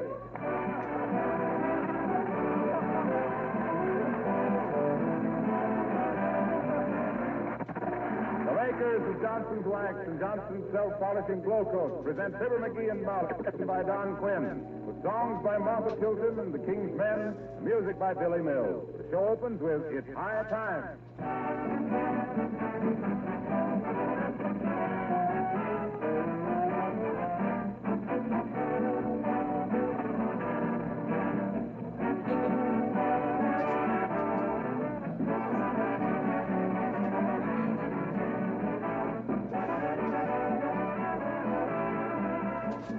Fibber and Molly will be with us in just a minute. You know, we hear a lot about freedom and democracy these days. It's true that we take a lot of our present liberty for granted. Take this free competitive system of business, for instance. It has turned loose a great deal of inventive intelligence, which you and I get to benefit in greater everyday comforts, conveniences, and more attractive living. For example, the makers of Johnson's Wax didn't stop when they had perfected the original Johnson's Wax, the famous polish that's kept floors beautiful for over 50 years. No, indeed. They went right on developing other useful products. An easy-to-use polish for linoleum floors, Johnson's Self-Polishing Glow Coat, then an amazing auto polish, Car New, that cleans and wax polishes in one application. Then Cream Wax for furniture and woodwork. And just recently, an extraordinary product in the paint field, an enamel that actually has wax mixed right in it and gives a superbly beautiful finish that's easy to clean. The name of this product is Johnson's Wax Enamel, and dealers everywhere are now offering it in 19 stunning colors. Perhaps you'd like to ask your dealer about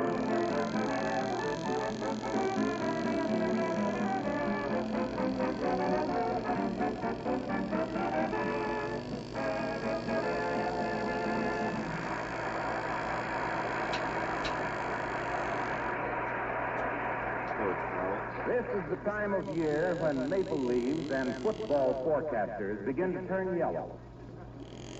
There's a nip in the air in Wistful Vista, and our hero thinks a fire in the fireplace will be pretty damp. So here, with papers and kindling and matches and a bucket of kerosene and not enough accident insurance, we find that unintentional arsonist and his watchful wife, Fibber McGee and Molly.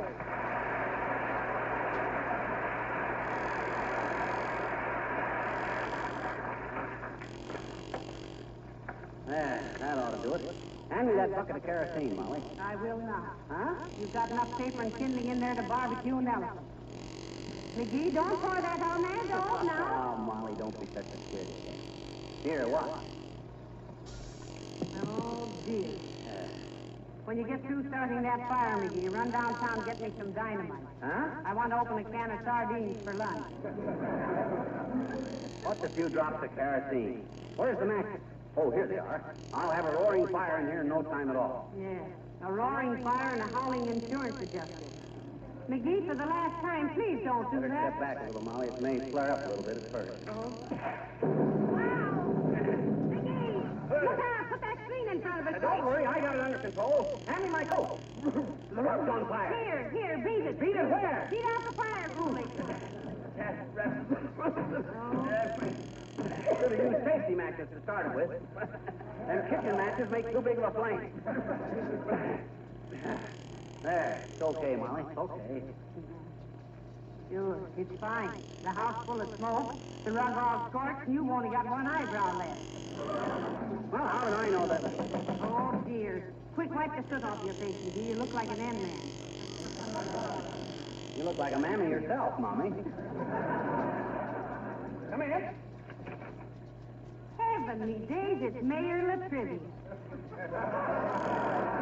Come in, Your Honor. Hi, Mr. Mayor. Good day, McGee. How do you do, Mrs. McGee? I just... What goes on? Fumigating? No, the fireplace backfired, Mr. Mayor. Won't you have a chair? Thank you, no. Just stopped in on a matter of business. Mr. McGee, you're a public-spirited citizen. I'm sure you'd be glad to give the city the benefit of your executive experience. Why, certainly, Your Honor. What do you want me to do, run for your job next year? Why, just I'll be glad to. All I got to do is profit by the mistakes you've made, and I'll sure... McGee! Let the mayor talk. Huh? Oh.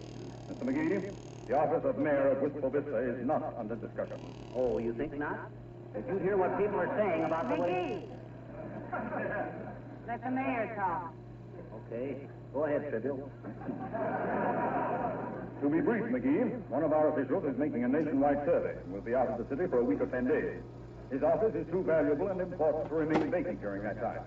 I want you to fill the vacancy pro tem. Oh, what job is it, Mr. Miller? Fire commissioner. Well, Bud, you've come to the right man. With my experience in fire protection... Pardon me, it's the smoke, I guess. Very well, then, we'll consider acceptance. Here's a badge, and here's your official appointment. Mr. Mayor, I accept with pleasure. And I must say that for a city like our Wistful Vista, a man like me is none too good for it. I think so, too. Thank you, Mr. McGee. I'll inform the city council that the office has been filled pro tem. What does pro tem mean? That's a Latin phrase meaning try and keep it. Thank you, and good day. Hot dog, imagine me, Molly, fire commissioner. The first thing I'm going to do is call a meeting of the Chamber of Commerce this afternoon and give them a talk on fire prevention. Yes, and if they ask how you scorched your eyebrow, tell them you were cleaning the fireplace and didn't know it was loaded. Now, let's see. I better have the secretary of the Chamber telephone all the members. It's probably for me, Molly. Hello, Fire Commissioner McGee speaking. Who? Oh, hi, Roscoe. Sure, okay, Roscoe. I'm calling a special meeting of the Chamber for 2:30 this afternoon. Can you be there, Roscoe? Oh, that's fine. Yeah, you betcha, Roscoe. I'll see you there. Okay. I'm glad you called, Roscoe. Hey, Molly. Yes? Do I know anybody named Roscoe? Well, you do now. Oh, these constituents. Always coming around to ask us city officials for a favor. Come in. Oh, hello, Mr. DePoplar. Oh, hi, Nick. Hello, Cupid. Hello, Fizzard. What is this unfounded roommate I'm hearing about you being annoyed with the pro-temporary fire commissioner? Well, it's true, Mr. DePoplar. He's hot stuff and he's got a badge to prove it. Molly, remind me to get you some throat taps. What? You're developing a bad scoff. Oh, Commissioner. What was you saying, Nick? What I was about to say before I was so rudely interrupted, he's been in my restaurant since we are having quite a fire here. Has it? I'll say we have. What is the fire hazard in your restaurant, Nick? Well, when we are getting an order for a charcoal grill or the steakhouse... No, you mean porterhouse steak. It's the same thing, only tougher. Every time the cook is charcoal grilling it, the bacon grease in the frying pan is catching itself into a big flame of fire. And all we can do is stand there, hopeless. Haven't you got a fire extinguisher? Sure. But every time we squirt it on the frying pan, it is making the steak taste very peculiar. Well, look, Mr. DePoplar, your restaurant specializes in charcoal grilled steaks and chops, doesn't it? Oh, certainly. Just like Mother used to make Papa mad by cooking them the same way. Why, Cupid? Well, it's a little drastic, maybe, but why don't you get yourself a charcoal broiler? Well, for scream's sake, I never thought of that. Thank you.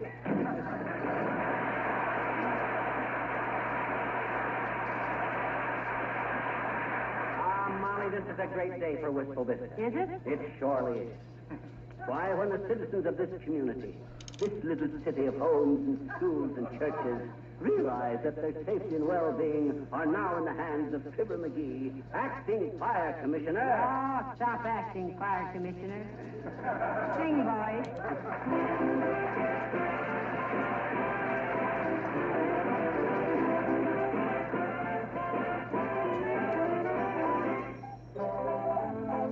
The King's Men sing Tapioca.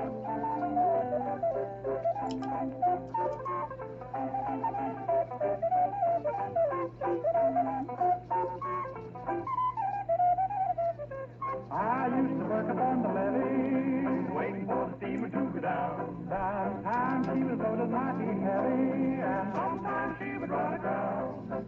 What you going to give me for my dinner? Potato cakes cooking merrily. Oh, that's good enough for any sinner, and that's plenty good enough for me. Tapioca, tapioca, Mammy, won't you let me pick on the poker? Give me tapioca, tapioca, tapioca, tapioca. Come on, we'll have a jubilee. Working on the railroad, 20 cents a day. Johnny Parker sitting on the banjo. For me and my, Mammy, Mammy, Mammy, don't you hear the baby cry? Working on the railroad, never had a pay. Johnny Parker sitting on the banjo. For me and my, Mammy, Mammy, Mammy, don't you hear the baby cry? See the children rolling in the cotton, sun pouring down upon their head. Somebody's gotta make a living. Children gotta have a little bread. Tapioca, tapioca, tapioca, tapioca, won't you, Mammy, let you pick upon the poker? Tapioca, tapioca, tapioca, tapioca, come on, we'll have a jubilee. Working on the railroad, 20 cents a day. Johnny Parker tune on your banjo. Oh me, oh my, Mammy, Mammy, Mammy, don't you hear the baby cry?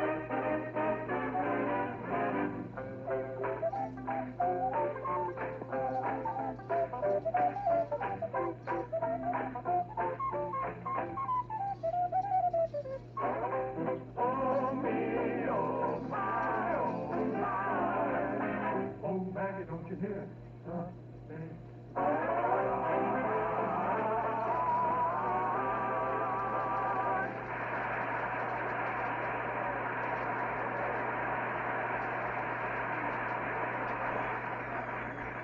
Well, have you got your speech written for the Chamber of Commerce meeting, Commissioner? No, I'll just ad-lib it.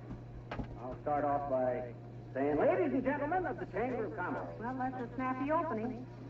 And incidentally, Commissioner, I wish you'd report to the chief of police about the cop in this neighborhood. He's growing a beard and he looks terrible. I've already spoke to the cop about it. Oh, what'd you say? I told him to quit bushing around the beat.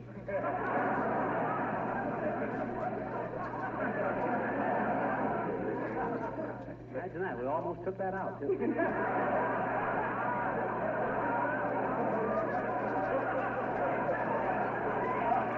Hey, that reminds me. I better call the chamber and see how many members they've rounded up. Hand me the phone. Here. Thanks. Hello, operator. Give me the whistle, Mr. Chambers. Huh? Oh, is that you, Mert? Oh. How's every little thing, Mert? It is, eh? What's that, Mert? Your old man. In the hospital. He shot off his what? Oh, heavenly days, McGee. What happened? He was in Brooklyn last week and shot off his mouth about the Yankees.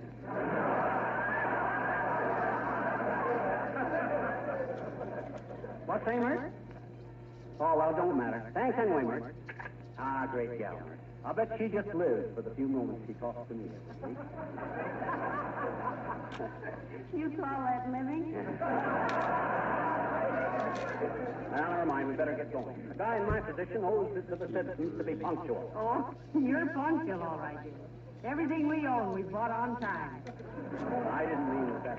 Well, congratulations, Fibber, old man. So you're the new fire commissioner. Isn't it wonderful, Mr. Wilcox? Oh, shucks, it's nothing that any red-blooded, clean-living American boy couldn't have done. Well, it's a wonderful opportunity, my boy. You can now serve not only your city, but those people in Racine, Wisconsin, who have done so much for you and me. Okay, Wilcox. Drag it in, but don't drag it out. Why, as fire commissioner, Fibber, you can help prevent fires. And fire is just about the only thing that Johnson's self-polishing glow coat won't protect your linoleum against. Dirt, yes. Dampness, yes. Stains, yes. Scuffs and scratches, yes. But fire, no. So it's you and Johnson's glow coat against destruction, pal. Get in there and fight. And may the best finish first. Johnson! Johnson! Johnson! Yay, team!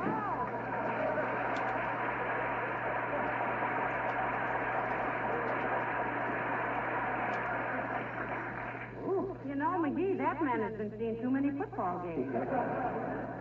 He had me so hopped up, I was tempted to drop back for a quick kick.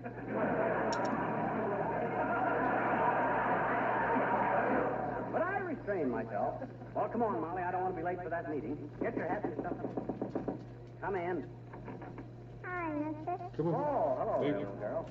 Come on. I'm sorry I ain't got time to talk to you now. I just been made acting fire commissioner, and I'm very busy. What do you want? Will you tell me a story, please? Will you please? Oh, brother, here I am, just appointed as fire commissioner with the safety of the whole town in my hands, and you wanted me to tell you a story. Well, that's always the way, isn't it, There you mister? go. Huh? The more important a man is, the more time he has for little acts of kindness. I got more room. Well, all right. I ever tell you about the time I was captured by the Indians? In Cleveland? No.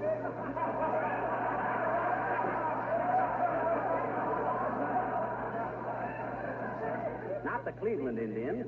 These were Shawnee. Chinese Indians, oh boy. I didn't say Chinese. I said Shawnee. Shaw, like in George Bernard. He's English, I bet. Sure he is. He's as English as roast beef. It's what? Roast beef? I don't care if you are. Now, you want to hear the story or don't you? No. Oh, sure you do, sis. No. Well, sir, one day whilst wandering through the mountains, walking very carefully on account of the wild animals, men living in the wild, sis, has got to learn to use their beans. You said what? Beans. Go ahead, mister. I don't like beans. Well, what happened in the mountains? I found a little kitten, Oh. a little baby mountain lion. And you know what I named the kitten? Caboodle. Kitten caboodle. Kitten caboodle. Why, mister? That's Well, all I said. caboodle was an old Shawnee Indian word meaning, look, fellas, I found a mountain lion. Them Indians could sure put a lot of meaning into one little word. Well, sis. You said that. Huh? Oh. Well, anyway, sis, years later, I was in the Brookfield Zoo in Chicago, and I happened past the pit where they keep the mountain lions. And all of a sudden, I had a hunch. I leaned over the edge of the pit and hollered, "Hey, caboodle! It's Ugtug." Ugtug. That's the Shawnee word meaning white man found mountain lion.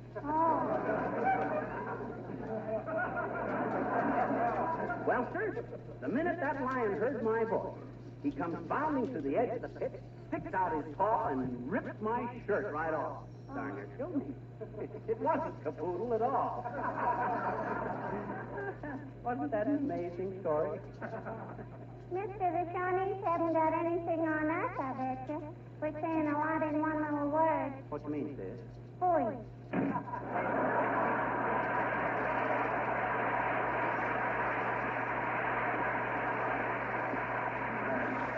Gratitude for you. Next time I tell her a story, I'll keep it to myself. Now listen, Ugtug. We'd better scram out of the teepee for powwow down at the big lodge. Oh, my gosh, almost time for the meeting. Well, come on, let's get going.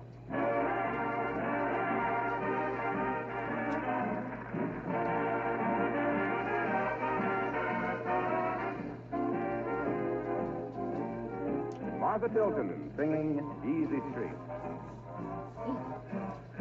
Easy Street. I'd love to live on Easy Street. Nobody works on Easy Street. Just sit around all day. Just sit and play the horses. Life is sweet for folks who live on Easy Street. No weekly payments you must need. That makes your hair turn gray. When opportunity comes knocking, you just keep on with your rockin', 'cause you know your fortune's made. And if the sun makes you perspire, there's a man that you can hire to plant trees so you can have shade on Easy Street. I'm telling everyone I meet, if I could live on Easy Street, I wouldn't want no job today, so please go away.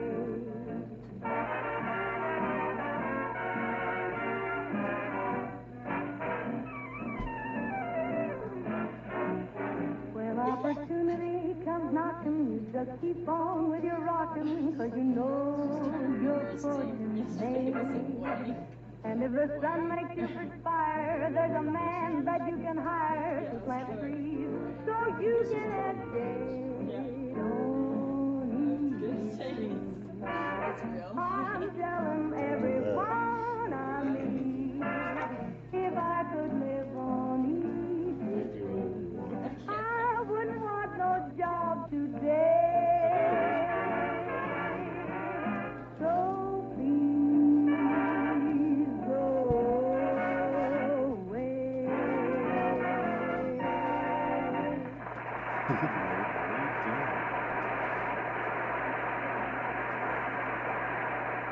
And so, ladies and gentlemen of the Chamber of Commerce, as acting fire commissioner, I want to say that as long as we're all in the same boat, walking along life's pathway together, let us all put our shoulders to the grindstone and with colors flying, gird up our lions and Kiwanis and make Wistful Vista a better, safer place to live in which to live in.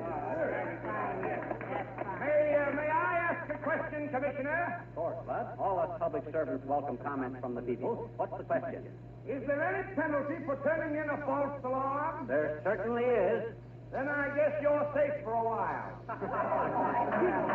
Quiet, please. Quiet. Order.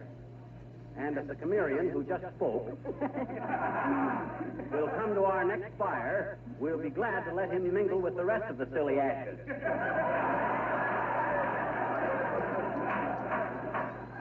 Yo-ho, McGee. The lady will please address the chair as you, Commissioner. You have the floor, madam. Well, I've been talking to Mr. Mills sitting next to me here, and he has a complaint to make. He has, eh? Billy, do you mean to sit there with no sleeves in your vest and criticize this fire department? Yes, I do, Skimp.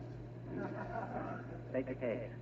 Well, last week I was knocking off some hot licks on my piano, and it caught on fire. Yes? That was about 3 p.m. Your fire department didn't show up until 6:30. Did you call them right away? Oh, do you have to call them? Oh, just to show you how wrong Mr. Mills is, and how quick our boys do get on the job, I'm going to try an experiment. We're going to turn in an alarm right now and see how long it takes them to get here. I'll show you. Fine, McGee. Mrs. Commissioner McGee, will you please step to the telephone and call the fire department? Pardon me. Thank you. Hello, operator. Give me the Wistful Vista Fire Department. Oh, is that you, Myrtle? No. Never mind that. Yeah, get the fire department. Give me the fire department, Myrtle, quick. Hello, fire department. I want to... What? No, this is not the Patagon. I'm calling from the Chamber of Commerce. It's on fire. Hurry. Thank you, Mrs. McGee. And now, if you'll all keep an eye on your watches, we'll see just how long it takes our brave fire laddies. Mr. Commissioner, may I say a few words by your great king? Why, certainly. The chair recognizes Mrs. Uppington, in spite of that funny-looking hat. Mrs. Uppington? Commissioner McGee and fellow members of the Wistful Vista Chamber of Commerce. Oh, make it snappy, Abigail. Technically, we're on fire. Very well. I merely wish to protest against the unseemly, nerve-wracking sounds emitted by our fire department on its way to a conflagration. Such bells and sirens, it's ridiculous. Can't we install some melodious chimes, such as are heard on the Good Humor truck? Order, please, order. I'm sorry, Mrs. Uppington. If our firefighting methods are too dad-added raucous for your delicate nerves, I'll have him take off the sirens and put on a fireman with a flute playing I Don't Want to Set the World on Fire. Oh, thank you. And while we're at it, we'll have the police throw away their revolvers and carry water pistols. Does that satisfy you, Uppy? Certainly, Miss McGee. If a little squirt can run the fire department, it ought to work with the police.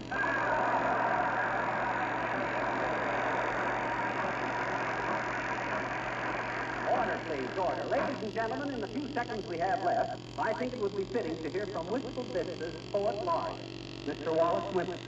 He's composed a little verse in honor of this occasion. Mr. Wimple. Thank you, Mr. Commissioner and friends.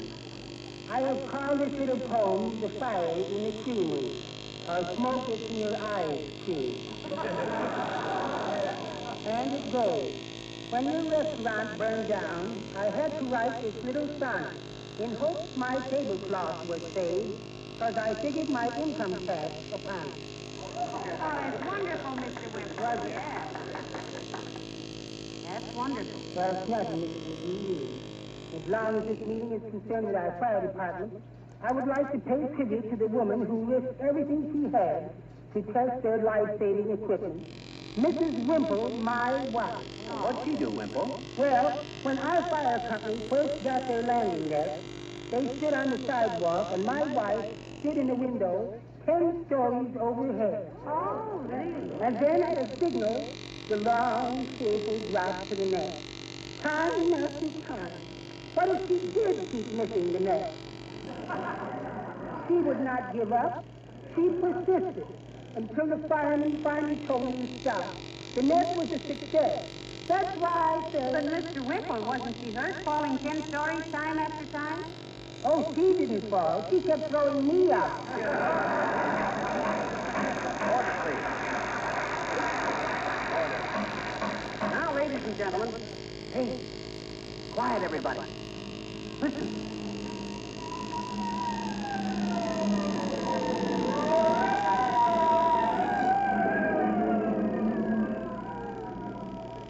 Really, they've been right on top. They're probably swinging around and back where the fire escapes are. They've... Uh-oh. Listen.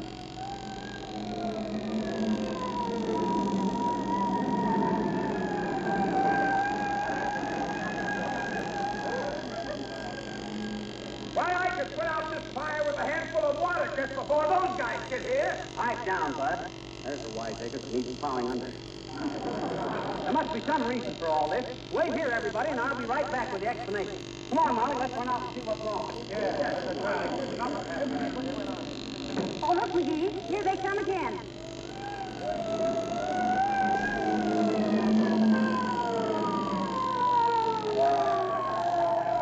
Here comes the fire chief. Hey, Chief! One side there, Commissioner. There's a fire in here. Oh, no, there ain't, Bud. This is just a test run. Just checking up. Say, McGee, where's your manners? What manner? Oh, excuse me. Molly, meet Chief Conley, one of my firefighting brothers. Oh, how do you do, I'm sure, brother. How do you do? Hey, what took you so long to get here, Chief? Oh, some dope parked his car in front of the hydrant down at the corner. We had to ram it out of the way. Good work, Chief. Nice going, brother. And then we notified the police to haul it away. Great stuff, Chief. Serves him right. Whose car was it? Yours. What? You mean where? You see, Commissioner. That's all, brothers. Come on up, Tug.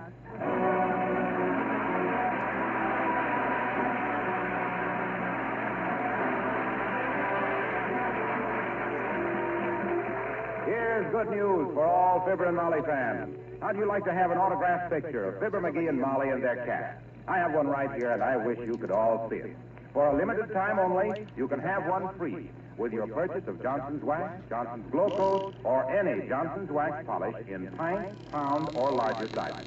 Now, your dealer has a very limited supply of these free pictures. You better see them right away and avoid disappointment.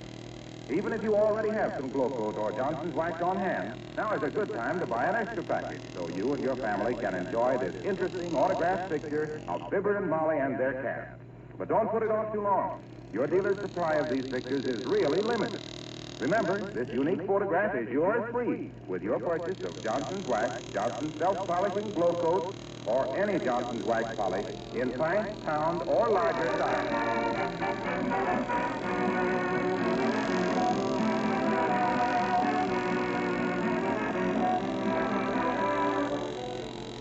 Well, they're a pretty cooperative bunch down there at City Hall, Molly. I'll give them credit for that. How cooperative? They accepted my resignation as fire commissioner without a murmur. Well, that's nice, dearie. I always... Say, McGee. Huh? Your vest is all ripped down the front. How'd you do that? Oh, I must have done that when I took off my bag. You took it off? Well, all right, they took it off. Good night. Good night, Charles.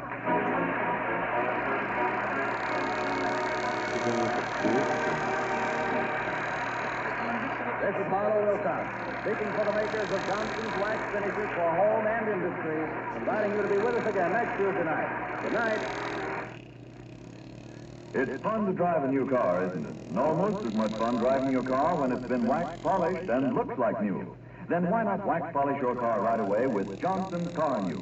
the sensational new auto polish that saves time and money. Why? Because Carnew both cleans and wax polishes in one application. Does two jobs at once. Get your car ready now for the bad weather coming. And ask your dealer for Johnson's Carnew, spelled C-A-R-N-U. This is the Red Network of the National Broadcasting Company.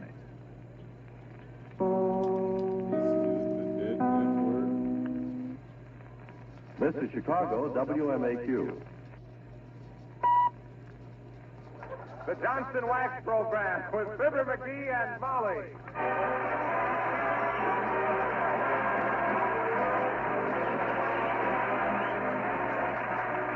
The makers of Johnson's Wax and Johnson's Self-Polishing Glow Coat present Fibber McGee and Molly, written by Don Quinn, with songs by Martha Tilton and the King's Men, and music by Billy Mills.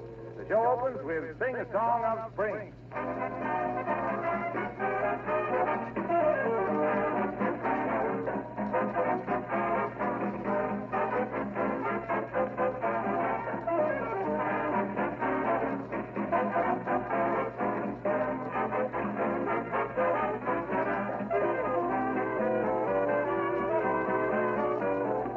Fibber and Molly will be here in just a moment. One of the most interesting things to me in all of business is the way chemists and engineers are constantly improving old products and bringing out new ones. The last time I went through the Johnson's Wax laboratories, for example, I got a big kick out of all the things they've been doing with wax. Now, you know the regular Johnson products we talk about on this program. Genuine Johnson's Wax for floors, Johnson's Self-Polishing Glow Coat for linoleum, Johnson's Carnew Auto Polish, and the new Cream Wax for furniture. But that's not the half of it. The makers of Johnson's Wax have created a great many other wax polishes for special use. And now they've made a new kind of paint that's got wax in it. They call it Johnson's Wax Enamel. And I can tell you it gives the most beautiful enamel finish I've ever seen. And it's longer wearing and easier to clean, too, because of the wax in it. Dealers are now offering Johnson's Wax Enamel in 19 stunning colors. Why not ask your dealer if he carries it?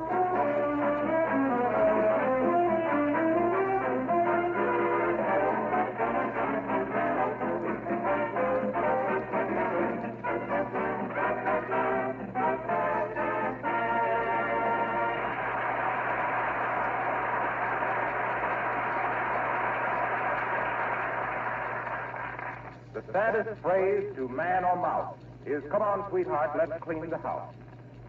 And here at number 79, where life till now was smooth and fine, comes labor, tough and acrobatic, like hauling junk down from the attic. Wives wallow in it, men think it's folly, like these two, Fibber McGee and Molly.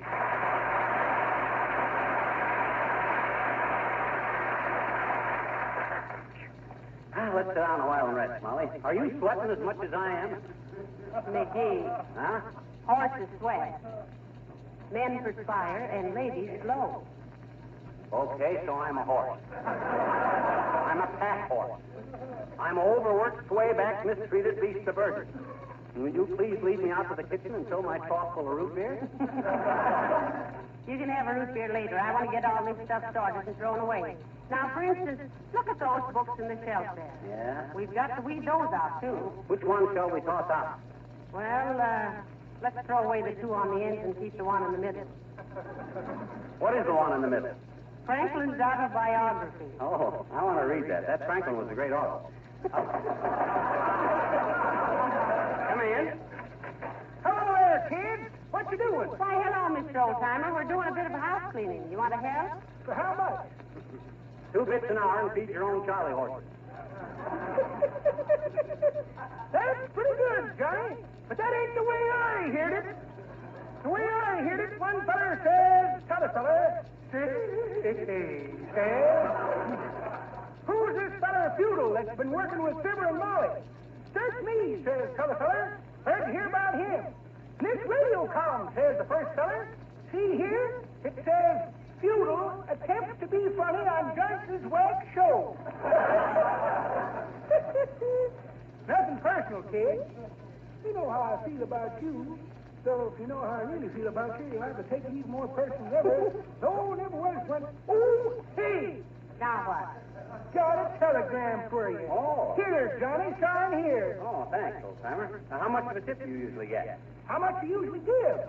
Oh, nothing. McGee says when you accept a tip, it undermines your character. Okay. Give me a quarter and let her topple. Thanks, Johnny.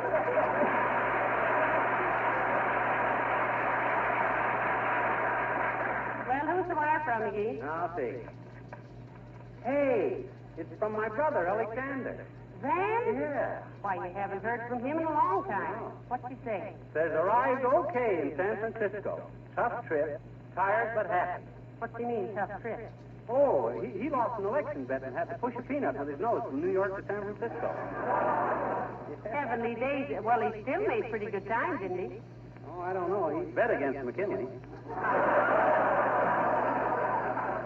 Well, let's get busy, McGee. The sooner we get to work, the sooner we'll get through. Yes, and the sooner we didn't start this in the first place, the quicker I'd be much happier right now. If I'd ever realized what you got there? Never you mind. Well, what you blushing about? What you reading? Well, if you must know, it's some old love letters. You mean you've been keeping them things? Sure. You can't get me for a breach of promise now. Here, smell 'em, McGee. What do you mean, smell them? Did I write that bad? Now, don't be silly. I've been keeping them in sachet. Well, you can sashay right back up to the attic with it. I don't want them things laying around. Well, I promise you, dearie, as soon as I read them through once more, they'll be burnt up. So will I. Ah, this is a beautiful one. It says... No, please, Molly. Now, not out loud. Somebody might be listening. Well, if they aren't, we'll hear from Racine. But listen, this says, my precious blue-eyed butterfly. Oh, sure. My precious blue-eyed butterfly, spread your lovely golden wings and fly away with me tonight to a movie. I sure took that flight of fancy into a tailspin, didn't I? You certainly did. Well, maybe my letters weren't so hot, but I had to do something to beat that other guy's time. You mean Otis Cadwallader? Yeah. Otis X. Cadwallader. What do you mean, X Cadwallader? You know what I mean. He knew you were crazy about Francis X. Bushman, so he put an X in his name, too. Well, I think it was pretty devoted of him to change his name for me. I done better than that. I changed your name for me. Well, anyway. Oh, McGee. Listen to this. I won't listen. All right. Heavenly days, this is sweet. What's it say? I guess I kind of got more of a curiosity about them. When a guy realizes what a drip he's been, it's too late to fix the faucet.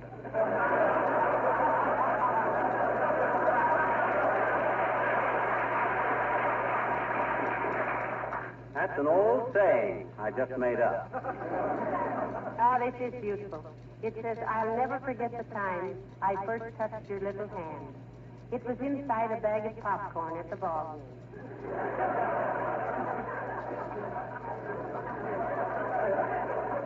That's disgusting. Mooning over touching a gal's greasy little mitt in a big bag of salty popcorn. Wait till you hear some of the others. I don't want to hear any more. Are we going to get this house cleaned out or aren't we? Oh, there's no hurry, dearie. I'm having fun. Oh, I'm not. And if you persist in reading that type, I'm gonna... You're gonna what? I'm gonna lock myself away somewhere so I won't hear you. Well, go ahead. Well, I will. Where? Right in here.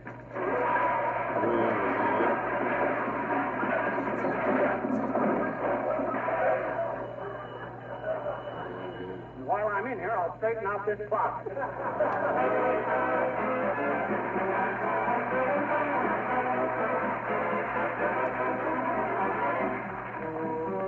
The King's Men sing Little Brown Jug. My wife and I live all alone in a little log hut we call our own. We're so happy, warm and snug, as long as we have our little brown jug. Ha ha ha, you and me, little brown jug, don't I love thee? Ha ha ha, you and me, little brown jug, don't I love thee? When I'm working on my farm, carry a little brown jug under my arm. I sit me down in the shade of a tree and I say, you fly, don't bother me. Ha ha ha, you and me, little brown jug, don't I love thee?